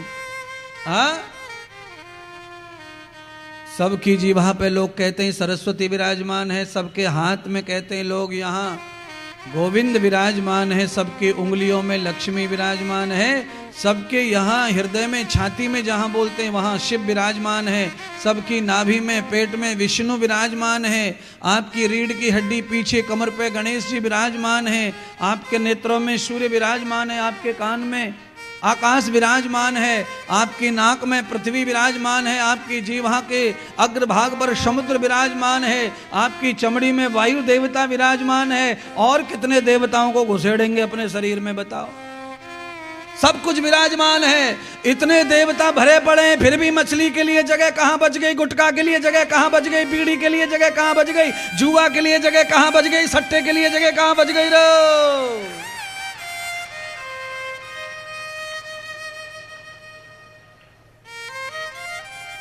सुनिए, कपड़ा ज्यादा गंदा हो तो उसे पानी में डालकर गलाकर जल्दी नहीं पीटना चाहिए, नहीं तो फट जाएगा, मैल नहीं निकलेगा। कपड़ा ज्यादा गंदा है तो उसे ज्यादा देर प्यार से गला के रखो, मैल जब फूल जाए तय दे दमादम, दे दमादम, 4 दिन में मैल फूल गो। आज कुटाई होगी, कल धुलाई होगी, परसों सफाई होगी।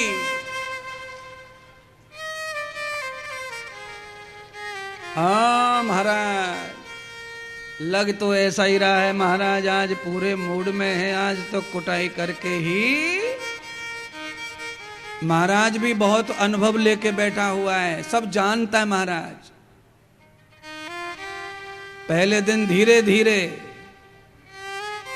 दूसरे दिन थोड़ा सा और धीरे धीरे महात्मा को समझ में आ गया कि लोग कैसे हैं, कैसे हैं, इनको क्या बीमारी है।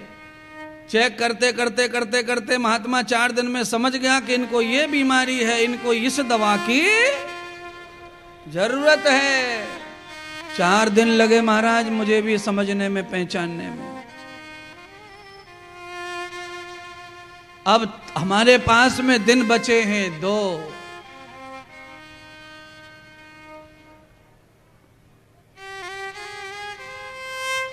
ओंकारेश्वर महादेव का प्रपन्न दर्शन किया, ओंकारेश्वर महादेव की महिमा को भी बताया।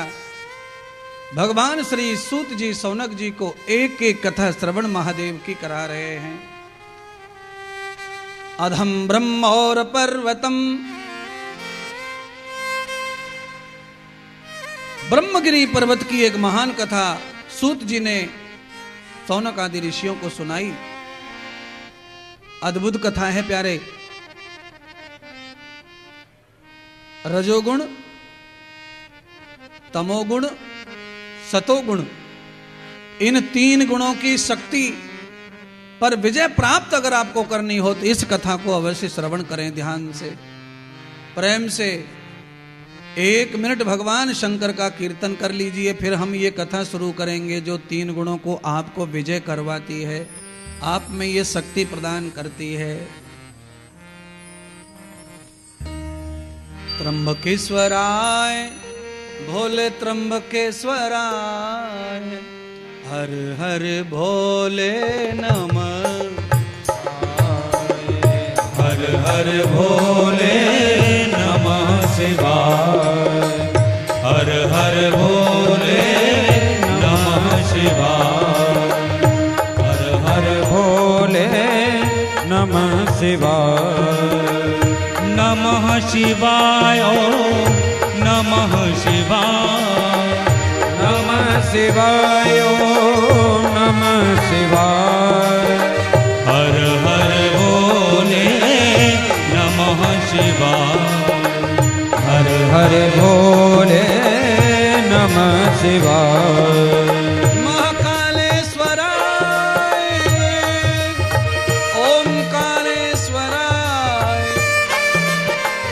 हरि हरि भोले नमः शिवाय, हरि हरि भोले नमः शिवाय, ओम नमः शिवाय, ओम नमः शिवाय, हरि हरि भोले नमः शिवाय। रामेश्वराय शिव रामेश्वराय, रामेश्वराय शिव रामेश्वराय। हर हर भोले नमः शिवाय, हर हर भोले नमः शिवाय। गंगाधराय शिव गंगाधराय, गंगाधराय शिव गंगाधराय, गंगाधराय शिव गंगाधराय।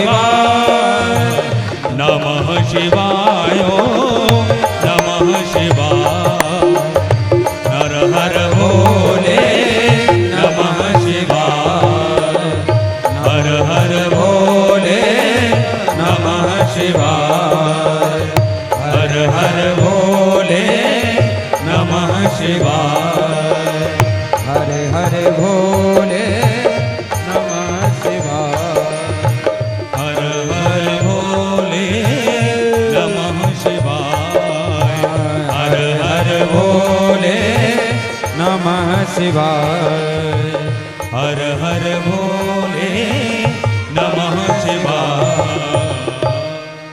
नमः पार्वती पतये हर हर महादेव। बैठ जाइए, इस पावन कथा को सुनिए। इस कथा को श्रवण करने का फल है रजगुण, तमगुण, सतोगुण, स्त्री पुरुष या नपुंसक लिंग, तीनों लिंगों से मुक्ति करने वाला ये महादेव है। न स्त्री में जन्म हो, न पुरुष में जन्म हो, और न ही नपुंसक जन्म हो, न रजोगुण हो, न तमोगुण हो, न सतोगुण हो। ये समस्त गुण और जन्मों से मैं मुक्त हो जाऊं, ऐसी भावना कर करके इस कथा का श्रवण करना है। जैसे मेडिकल में अनेक प्रकार की दवाइयां हैं, ऐसे ही शिव महापुराण एक मेडिकल स्टोर है। इसमें हर कथा नई दवा, नई फल प्रदान करने वाली है। अभी आप जो कथा सुन रहे थे, इसका फल अलग है।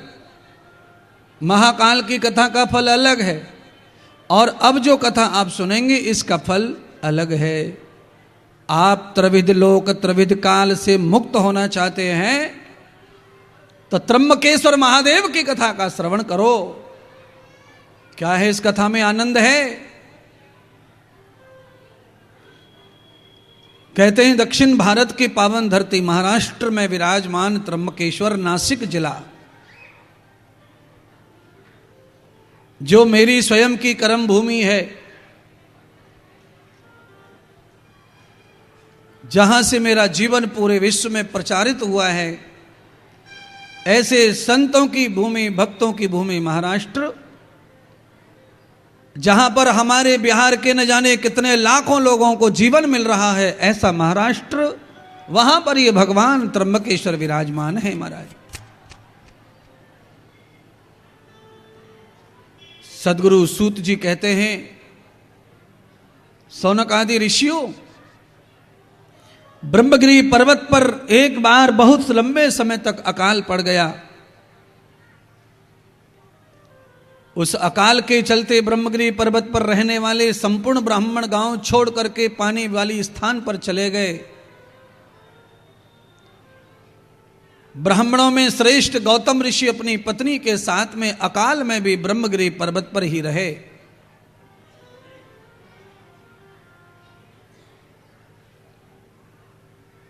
गौतम ऋषि की पत्नी अहिल्या ने पति को लाख समझाया कि सब चले गए, अब आप यहां बिना पानी के कैसे जियोगे। गौतम ऋषि को बड़ा अभ्यास था बिना पीने बिना खाए जीने का। पत्नी को भी कहा मैं तुम्हें अभ्यास करा दूंगा। और अभ्यास और योग में वो शक्ति है कि न अन्न चाहिए न जल चाहिए, केवल श्वास से आदमी जी सकता है।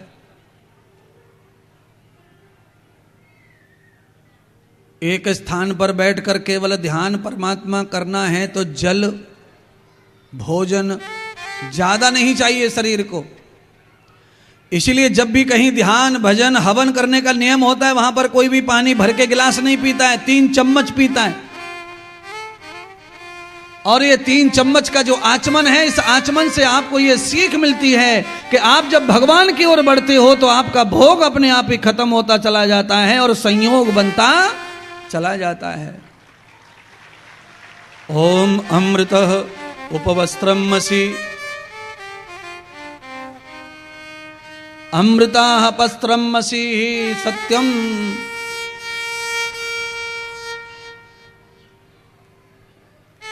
वेदों के मंत्रों से उच्चारण करके जब जल अंदर प्रवेश करता है तो थोड़े से जल में ज्यादा लाभ शरीर को प्राप्त होता है।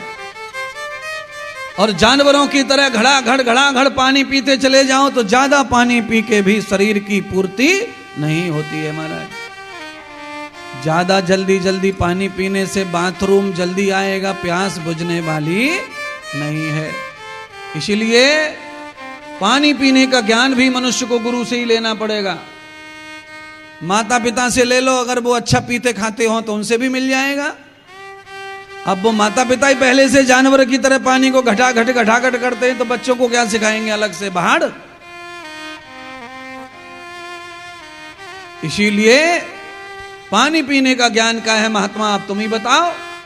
लो महाराज हम बता रहे हैं, पानी पीते समय पानी को दोनों होठों से दबाकर चूस कर पानी को पीना चाहिए। आप बर्फ कैसे खाते हैं? बर्फ की गट्टी कैसे खाते हैं बताओ ना। खाई नहीं कभी है? अरे बर्फ तो सबसे ज्यादा बिहार के लोग चूसते महाराज।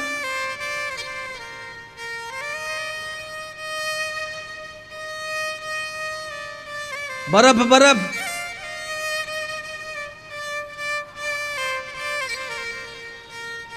बर्फ की टिक्की, हरी पीली लाल गुलाबी,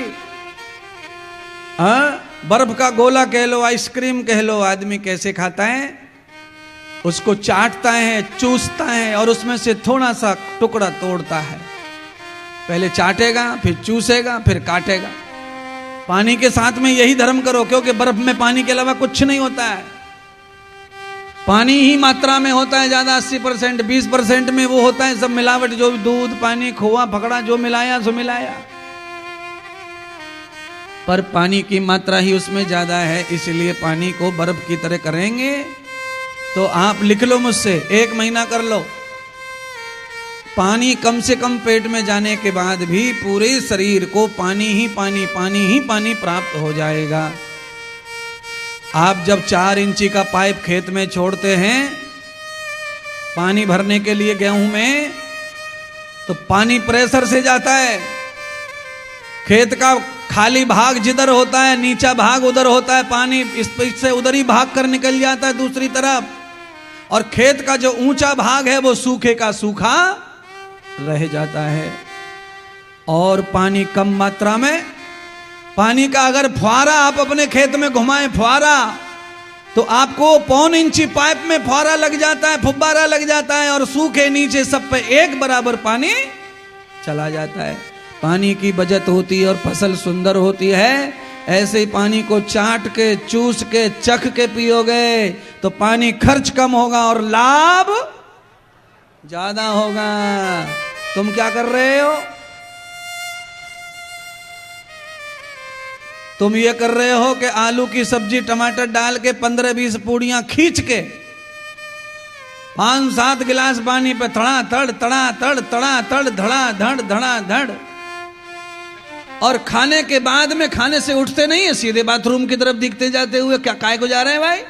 कहां जा रहे हैं भाई? बोलिए।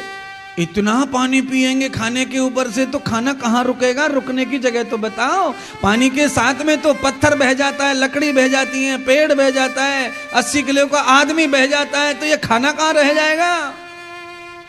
इसीलिए खाने का स्वाद लेकर, मजा लेकर, आनंद लेकर खाने को खाओ। इतरा इतरा कर खाना खाना चाहिए। कैसे?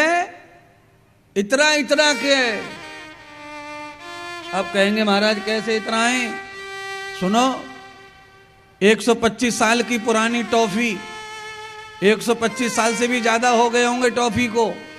मेरे पिताजी ने भी देखा तो वो कह रहे थे मैं जब से जन्म लिया तब से देख रहा हूं इस गोली को, मैंने जन्म लिया तब से। मेरे बाबा को पूछा, बाबा कह रहे मैंने भी देखा है।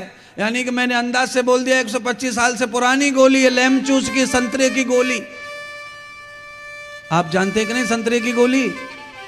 हाँ, संतरे की गोली को गाल में धर के जैसे चूसते हैं ना, 5 मिनट इधर 5 मिनट इधर 5 मिनट, ऐसे ही रोटी के टुकड़े को थोड़ा इधर चबाओ, थोड़ा इधर चबाओ, थोड़ा इधर चबाओ, थोड़ा इधर चबाओ, पूरा मुंह खुश हो जाए तब जाके अंदर ले जाओ।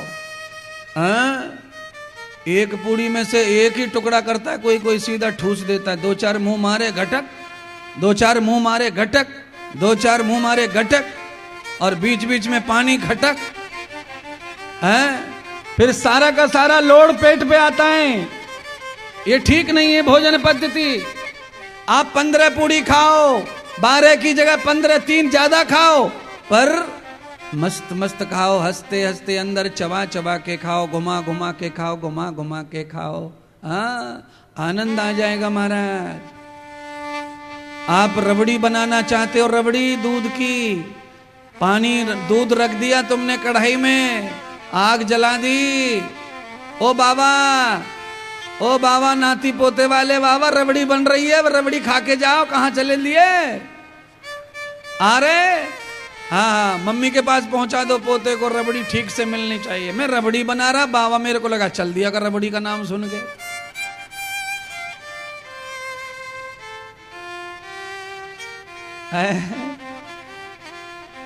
सब लोग मुझे बाबा कह रहे तो मैंने भी बाबा कह दिया, बदला चुक गया। एक बाबा की बात दूसरे बाबा को समझ में आनी चाहिए।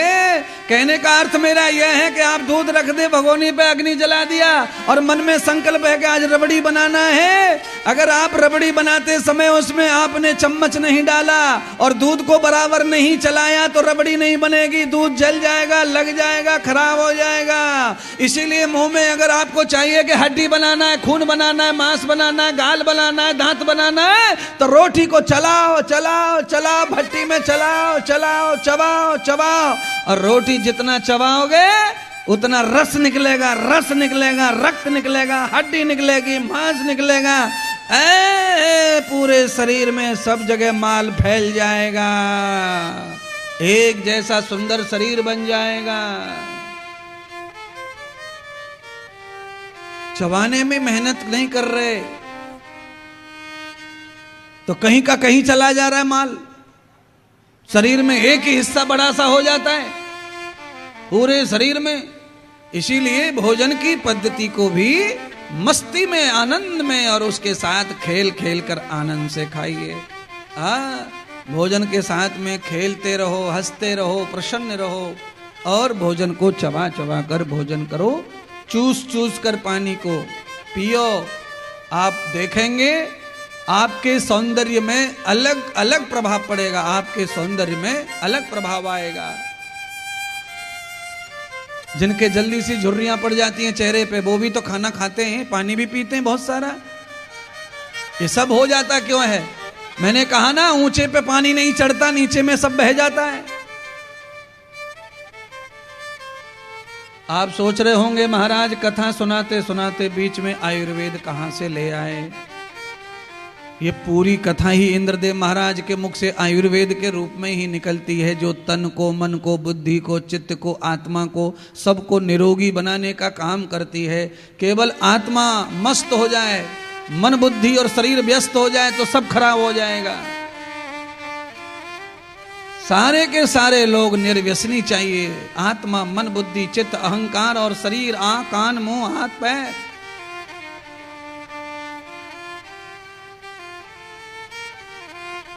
अहिल्या के साथ में गौतम ऋषि 6 बरस तक अकाल में ब्रह्मगिरी पर्वत पर ही बैठे रहे, भजन करते रहे और प्राणायाम के द्वारा वायुमंडल में जो भी पानी बहता था, हवा में ठंडी गर्मी, वो ग्रहण करते रहे और अपने जीवन को बचाए रखे।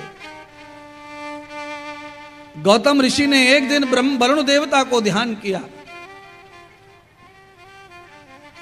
वरुण देवता के ध्यान करने से वरुण देव प्रकट हो गए।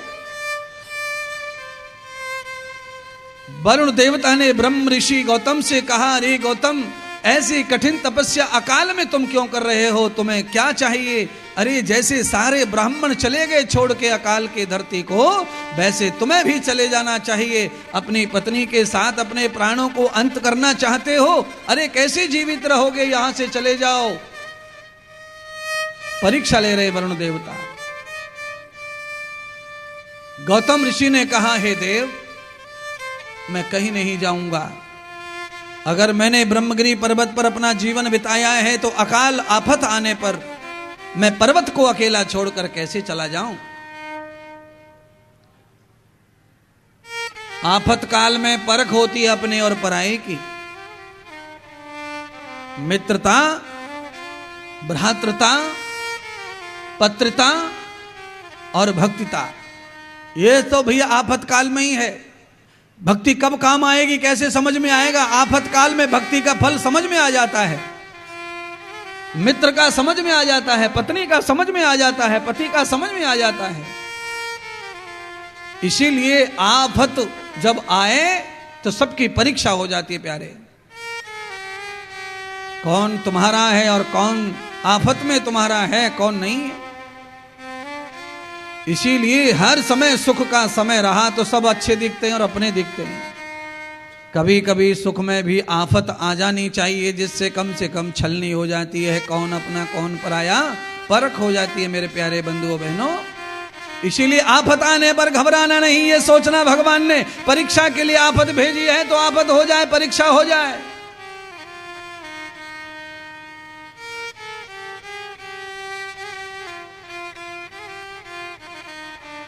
एक बार भयंकर संकट आने पर आदमी कई वर्षों तक के लिए फिट हो जाता है।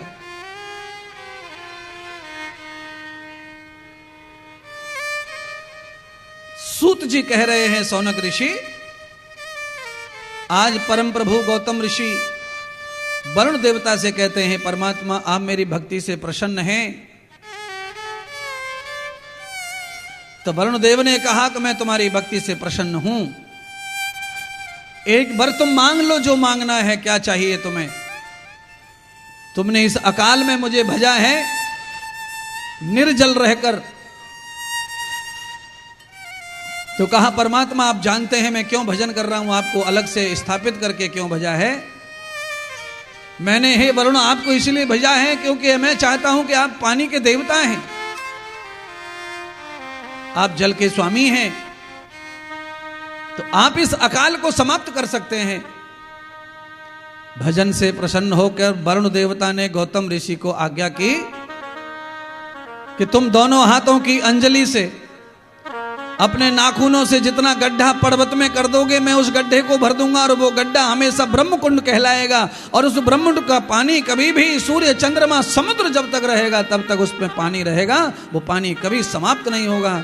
आज गौतम ऋषि ने दोनों हाथों के नाखूनों से गड्ढा एक बार में खोद दिया और उस गड्ढे में जितना जल भर दिया वरुण देवता ने, वही जल जो है अखंड अमृत जल बन गया। गौतम ऋषि ने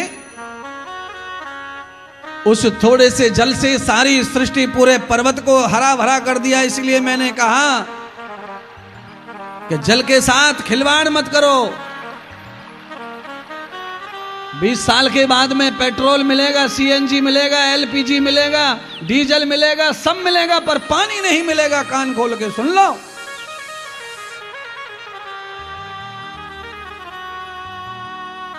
पानी के ऊपर सारी दुनिया मरेगी, लड़ेगी। पैसा होगा पर पानी नहीं होगा। आप कल्पना करना, मैं जब 8 से 10 साल का था तब पेट्रोल का रेट 7.5 रुपए लीटर था। 7.5 रुपए से 100 रुपए पर पहुंच गया। पानी की कीमत आज 20 रुपए है तो अगले 25 साल में क्या होगी? मैंने अपनी उम्र से तौल लिया, 100 रुपए लीटर मिलेगा पानी। और 100 रुपए लीटर पानी लेकर कौन कुल्ला करेगा, कौन लेटरिन धोएगा, कौन कपड़े धोएगा, पता चल जाएगा।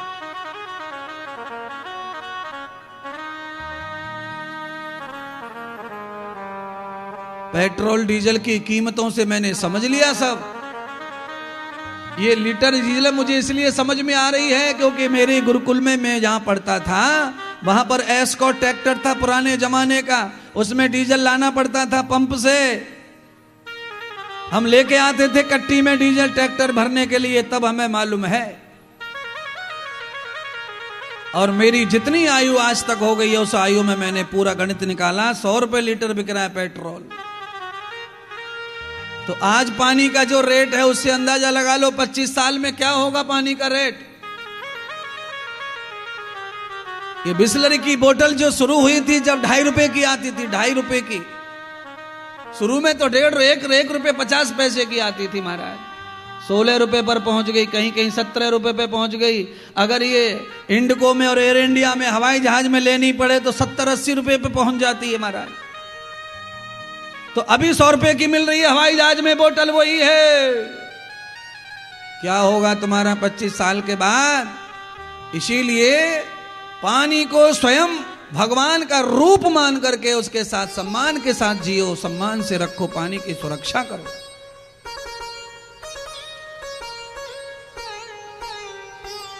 कई लोग क्या करते हैं मालूम है आपको, नल चला देते हैं, नल चलाने के बाद में फिर कोलगेट लेते हैं, फिर दांत घिसते हैं, नल चालू है, ऊपर को मुंह करते हैं, आकाश की ओर देखते हैं, पानी चल रहा है, पानी चल रहा है, पानी चल रहा है, घिस रहा है, घिस रहा है, घिस रहा है।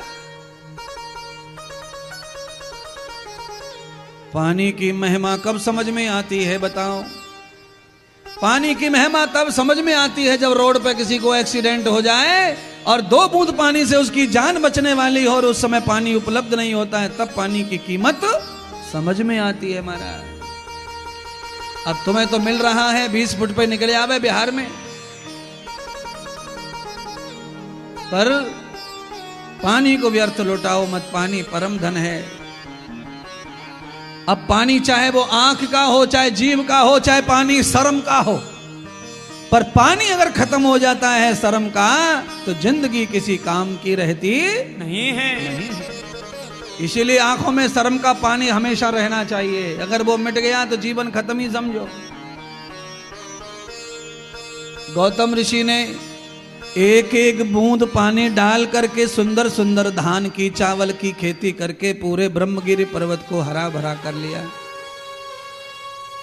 नहाते नहीं थे, आचमन करके ध्यान करते, बचा पानी सीधा पेड़ पौधों में डालते, पेड़ पौधे बड़े हो गए। और जैसे ही पेड़ पौधे बड़े हुए तो वरुण देवता की कृपा से हरियाली से बादल बरसे, अकाल समाप्त हो गया।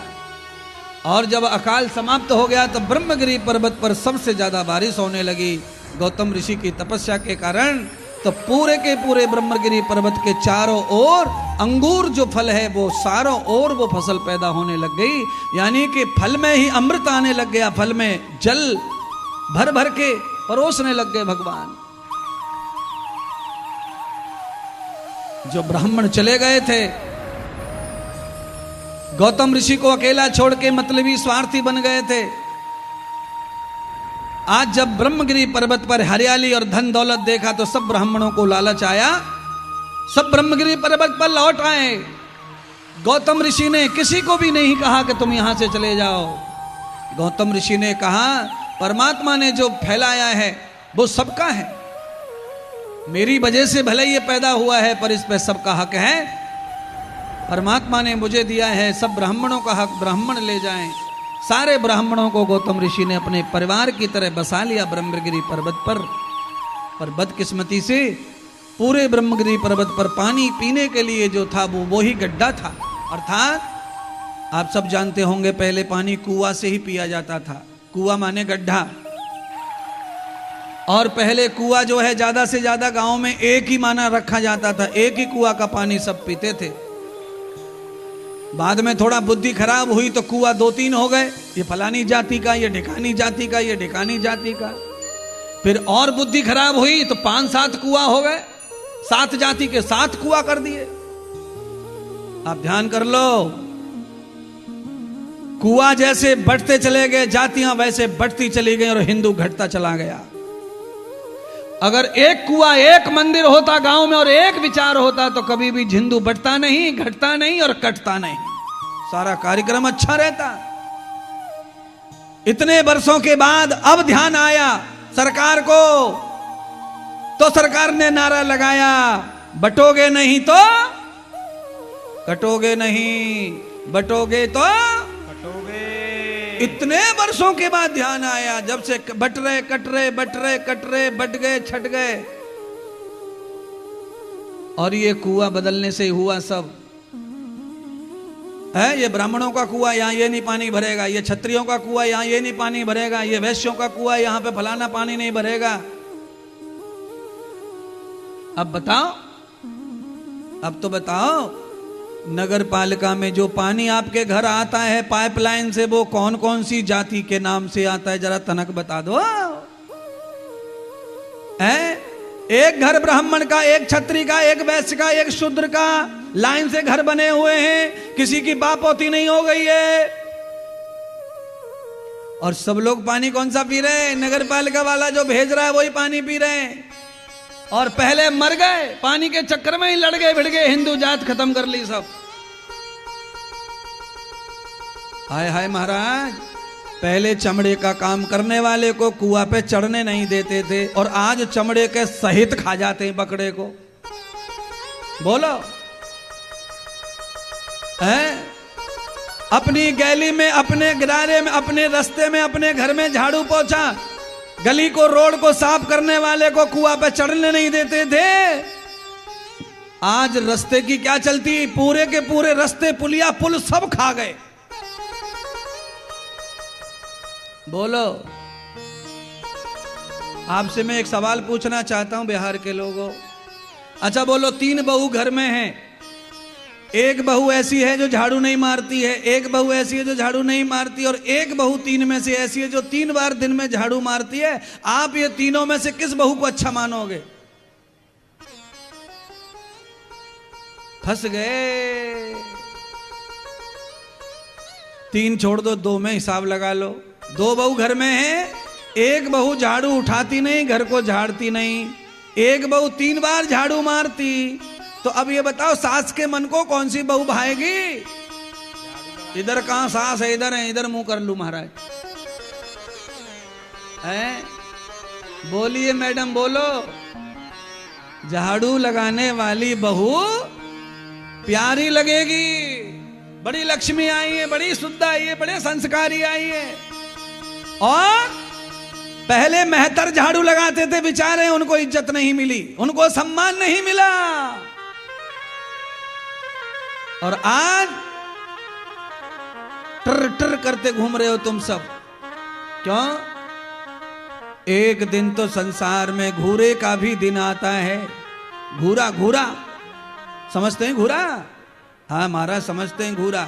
एक दिन घूरे को भी दिन आवे, जब दूल्हा जावे दुल्हन को लेने, तो पहले घूरे की परिक्रमा करे, पूजा पाठ करे। अब वो भी खत्म हो गया, जान दो। इसीलिए तुमसे जो गलती हुई है, इसीलिए तुम्हारा समाज बट गया प्यारे। महात्मा इंद्रदेव चाह रहा है कि पहले जैसे समाज इकट्ठा हो जाए, और तुम न चाहो तो भी अब तो इकट्ठा होगा, क्योंकि जो पढ़ेगा लिखेगा आगे बढ़ेगा वही बड़ा होगा। अब कोई जाति से बड़ा रहने वाला नहीं है, अब नहीं, वो टाइम चला गया।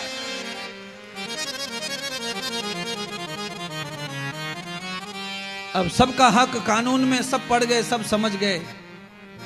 पहले गिने चुने लोग पढ़े लिखे रहते थे, किसी को समझता ही नहीं था कि हमारा अधिकार क्या है, हमारा जीवन क्या है। इसीलिए अभी कुछ बिगड़ा नहीं है। आज भी सब तुम गले लग जाओ, आपस में एक दूसरे को, छोटा बड़ा जाति पाति से निकल के बाहर आ जाओ, तो हो सकता है आज भी तुम्हारा हिंदू धर्म आगे बढ़ने लग जाए, आगे चलने लग जाए। जरूरत है उसकी, जरूरत को पूरा करो प्यारे, जरूरत को पूरा करो। नहीं तो खाने पर, पीने पर, छोटे पर, बड़े पर कह करके सब खत्म हो गया तुम्हारा।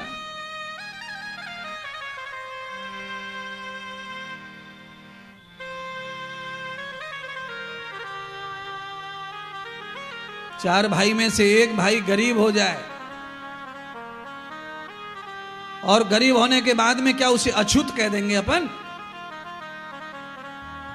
नहीं, चाहे वो जितना गरीब हो उसी बाप का कहलाएगा, उसी जात का कहलाएगा। मान सम्मान उसका कम हो सकता है, पर गरीबी से जात पात और उसको छेका नहीं जा सकता है।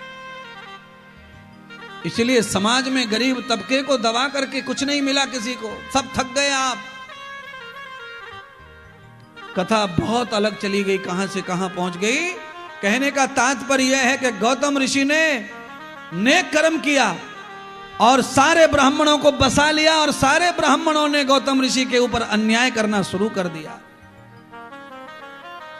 जिस गौतम ने ब्राह्मणों को बसाया, वो सारे ब्राह्मण एक तरफ हो गए और गौतम ऋषि अकेले पड़ गए। उस पानी का जो कुआं है, उस कुआं के ऊपर लड़ाई हो गई शुरू। गौतम ऋषि की पत्नी को पानी नहीं मिलता, पहले ही भर ले जाती हैं ब्राह्मण पत्नियां। अब क्या करें?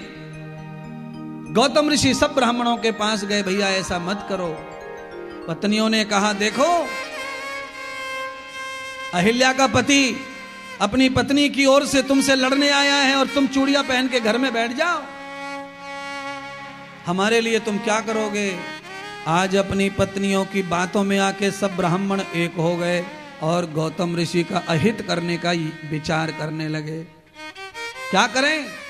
सब ब्राह्मणों ने मिलकर यह गोष्ठी कर ली कि गौतम ऋषि को ब्रह्म हत्यारा पाप लगाएंगे षड्यंत्र से, इसे फंसाएंगे और फंसाने के बाद में इसे यहां से भगाएंगे और भगाने के बाद अपन शासन करेंगे और पूरा पानी हमारा। अब बताओ, जो जीवन दे रहा है, जिसने जीवन दिया, उसके साथ ही षड्यंत्र कर रहे। ये खुद के अपने सगे नहीं हो रहे तो फिर ये किसके सगे हो जाएंगे? परमात्मा देख रहा था, गणेश जी का ध्यान किया ब्राह्मणों ने मिलकर, गणेश जी को प्रसन्न कर लिया और कहा, हे गणपति, आप हम सब ब्राह्मणों की पूजा से प्रसन्न हैं तो हमें ये वरदान दे दो। गणेश जी ने कहा, जो चाहो सो मांग लो। तो हमें वरदान ये दे दो गणपति कि गौतम ऋषि को ब्रह्म हत्या का पाप लगे और अपमानित होकर के वो ब्रह्मगिरी पर्वत छोड़ के चला जाए। ओहो हो, भगवान गणेश ने ब्राह्मणों को लाख समझाया, ये गलत है, ये ठीक नहीं है। अरे गौतम ऋषि ने तुम्हें वापस घर दिया, गौतम ऋषि ने तुम्हें धन दिया, दौलत दी तुम्हारे ग्रस्त संसार के लिए। अकाल में तुम पर्वत छोड़ के चले गए थे, गौतम ऋषि ने सब बसाया। और नेकी के साथ में बदी मत करो, तुम्हारा अहित होगा। ब्राह्मणों, आज बात मान लो। भगवान गणेश ने समझाया पर ब्राह्मण जिद में, स्वार्थ में अंधे हो गए, नहीं बात मानी। ब्राह्मण का ही दुश्मन हो गया। और जब दुर्जन ज्यादा जुड़ जाते हैं तो सज्जन ब्राह्मण की कुछ चलती नहीं है महाराज। अंत तो गत्वा भगवान श्री गणेश ने स्वीकार कर लिया कि तुम जो मांगोगे वही वर दूंगा। तो कहा, आप गाय बन जाइए और गाय बन करके गौतम ऋषि के खेत में चरने चले जाइए, और गौतम ऋषि जब भी तुम्हें हाथ भी लगा दे तभी तुम मर जाना, समाप्त हो जाना। हम गौतम ऋषि को ब्रह्म हत्यारा घोषित करके संसार से निकाल देंगे, समाज से निकाल देंगे। षड्यंत्र करवा दिया।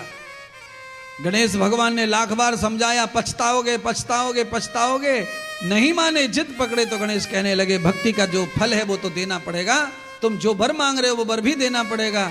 भगवान गणेश गाय बन गए और गाय बनकर गौतम ऋषि के धान खेत में चले गए। गौतम ऋषि की पत्नी अहिल्या ने गाय को देखा, खुश हो गई, धन्य हो गई, प्रसन्न हो गई। हे स्वामी, आज हमारा कितना सौभाग्य है, इस वर्ष हमारे खेत में गाय आई है।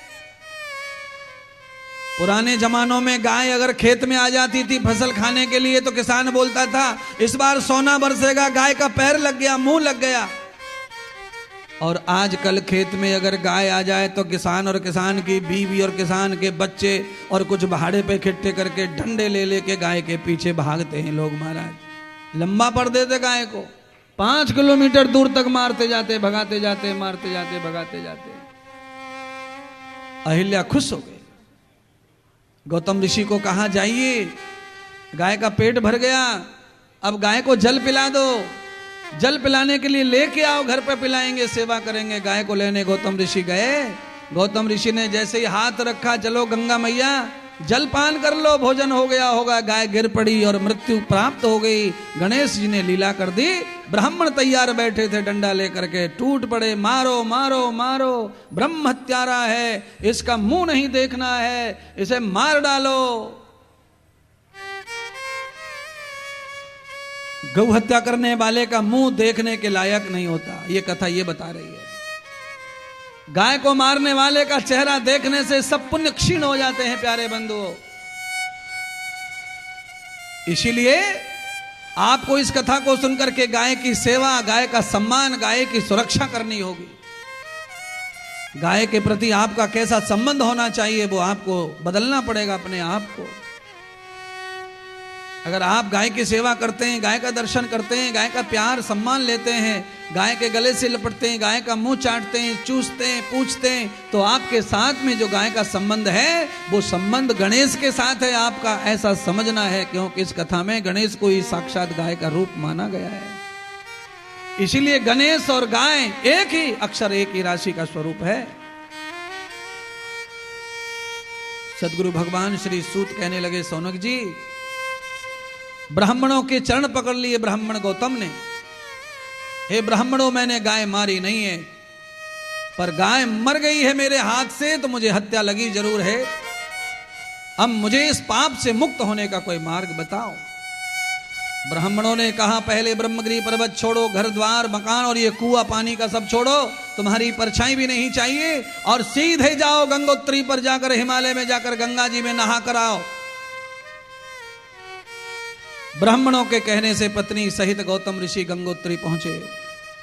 जहां से गौमुख गंगोत्री निकली है वहां स्नान किया, वहां से कावड़ उठाई, कंधे पर गंगा जल रखा, और ब्रह्मगिरी पर्वत पर जहां पर गाय की हत्या हुई थी वहां आकर के गंगा जल से फिर स्नान किया।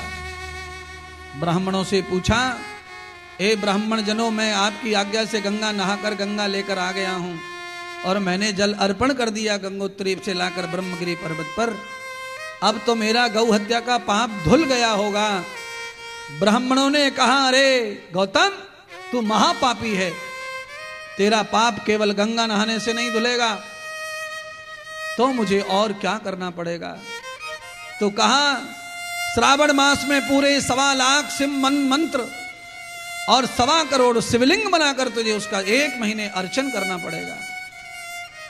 गौतम ऋषि ने श्रावण मास में 1.25 लाख मंत्र का जाप किया, 1.25 करोड़ शिवलिंग बनाए और उनका अर्चन किया, और उन्होंने सहज विसर्जन किया। गौतम ऋषि ने फिर ब्राह्मणों से पूछा, महाराज, ये भी अनुष्ठान हो गया, मेरे ब्रह्म हत्या का पाप क्या छूट गया होगा। ब्राह्मणों ने कहा, अभी नहीं, ब्रह्मगिरी पर्वत की परिक्रमा लगाओ 108 बार। 108 बार परिक्रमा लगाई गौतम ऋषि ने। ब्राह्मणों से फिर पूछा, मेरा ये अनुष्ठान भी पूरा हो गया, क्या मेरा पाप छूट गया। ब्राह्मणों ने कहा, अभी नहीं, अधिक मास आ रहा है, और जब मल मास आएगा, अधिक मास आएगा, पुरुषोत्तम मास आएगा, उसमें तुम स्वयं भगवान रुद्र यज्ञ में बैठ करके भगवान का निरंतर यज्ञ करोगे, तब ये पाप छूटेगा। अधिक मास आने को टाइम लगा। गौतम ऋषि निरंतर अधिक मास आने पर 1 महीने का उन्होंने रुद्र यज्ञ किया। उस यज्ञ के बाद में भगवान शंकर को बेचैनी होने लगी। कहा, ये ब्राह्मण गौतम ऋषि के साथ में अन्याय कर रहे हैं। अरे गौतम ऋषि ने गाय मारी ही नहीं है, तो गौतम ऋषि को इस तरह की तकलीफें क्यों दी जा रही है। महाराज, आप प्यारे बंधुओं, अगर किसी सच्चे भक्त की कोई गलती नहीं और उसे षड्यंत्र के तहत फंसा दिया जाता है, तो 2-4 महीने 2-4 साल में उसके साथ में सब देवता इकट्ठे होकर आते हैं, और वो आदमी इस दुनिया में ही बा इज्जत संसार में पूछता है, और उसकी जय जयकार भगवान इसी दुनिया में करवाते हैं। अगर कोई झूठे झंझाल में फंस गया हो तो षड्यंत्र से थोड़े दिन आदमी को फंसाया जा सकता है, उसका मान पान गिराया जा सकता है, उसके साथ एक गलत षड्यंत्र करके 10-20 लोग मिलकर के 1-2 काम ऐसे कर देते हैं जो समाज में सच्चा लगता है।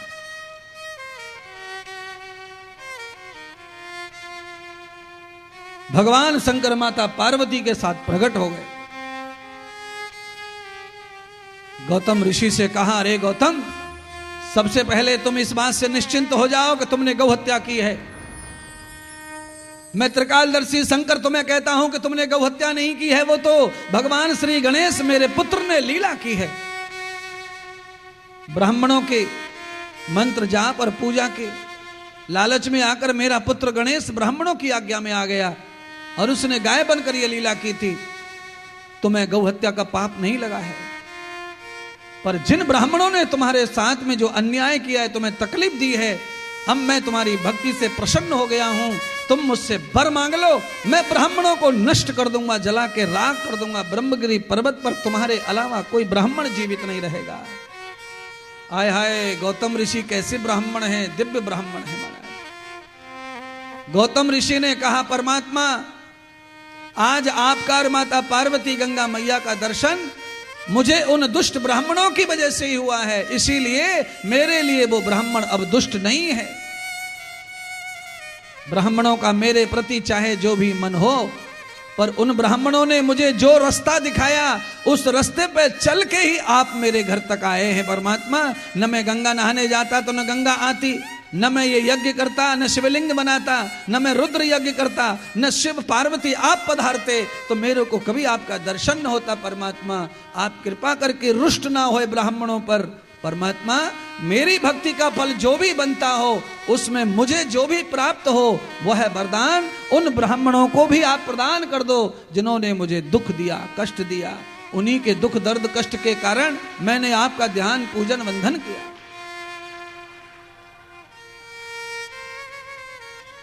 भगवान शिव इतने खुश हो गए, देखो सारा गांव अकेले गौतम को तकलीफ दे रहा है और गौतम कहता है कि प्रभु मेरे दुश्मनों पर भी कृपा कर दो। और जो याज्ञिक ब्राह्मण होता है, जो जानता है पूजा पाठ भगवान, जो यज्ञ को जानता है, वो ब्राह्मण कभी किसी का अहित यानी अपने दुश्मन का भी अहित नहीं करेगा।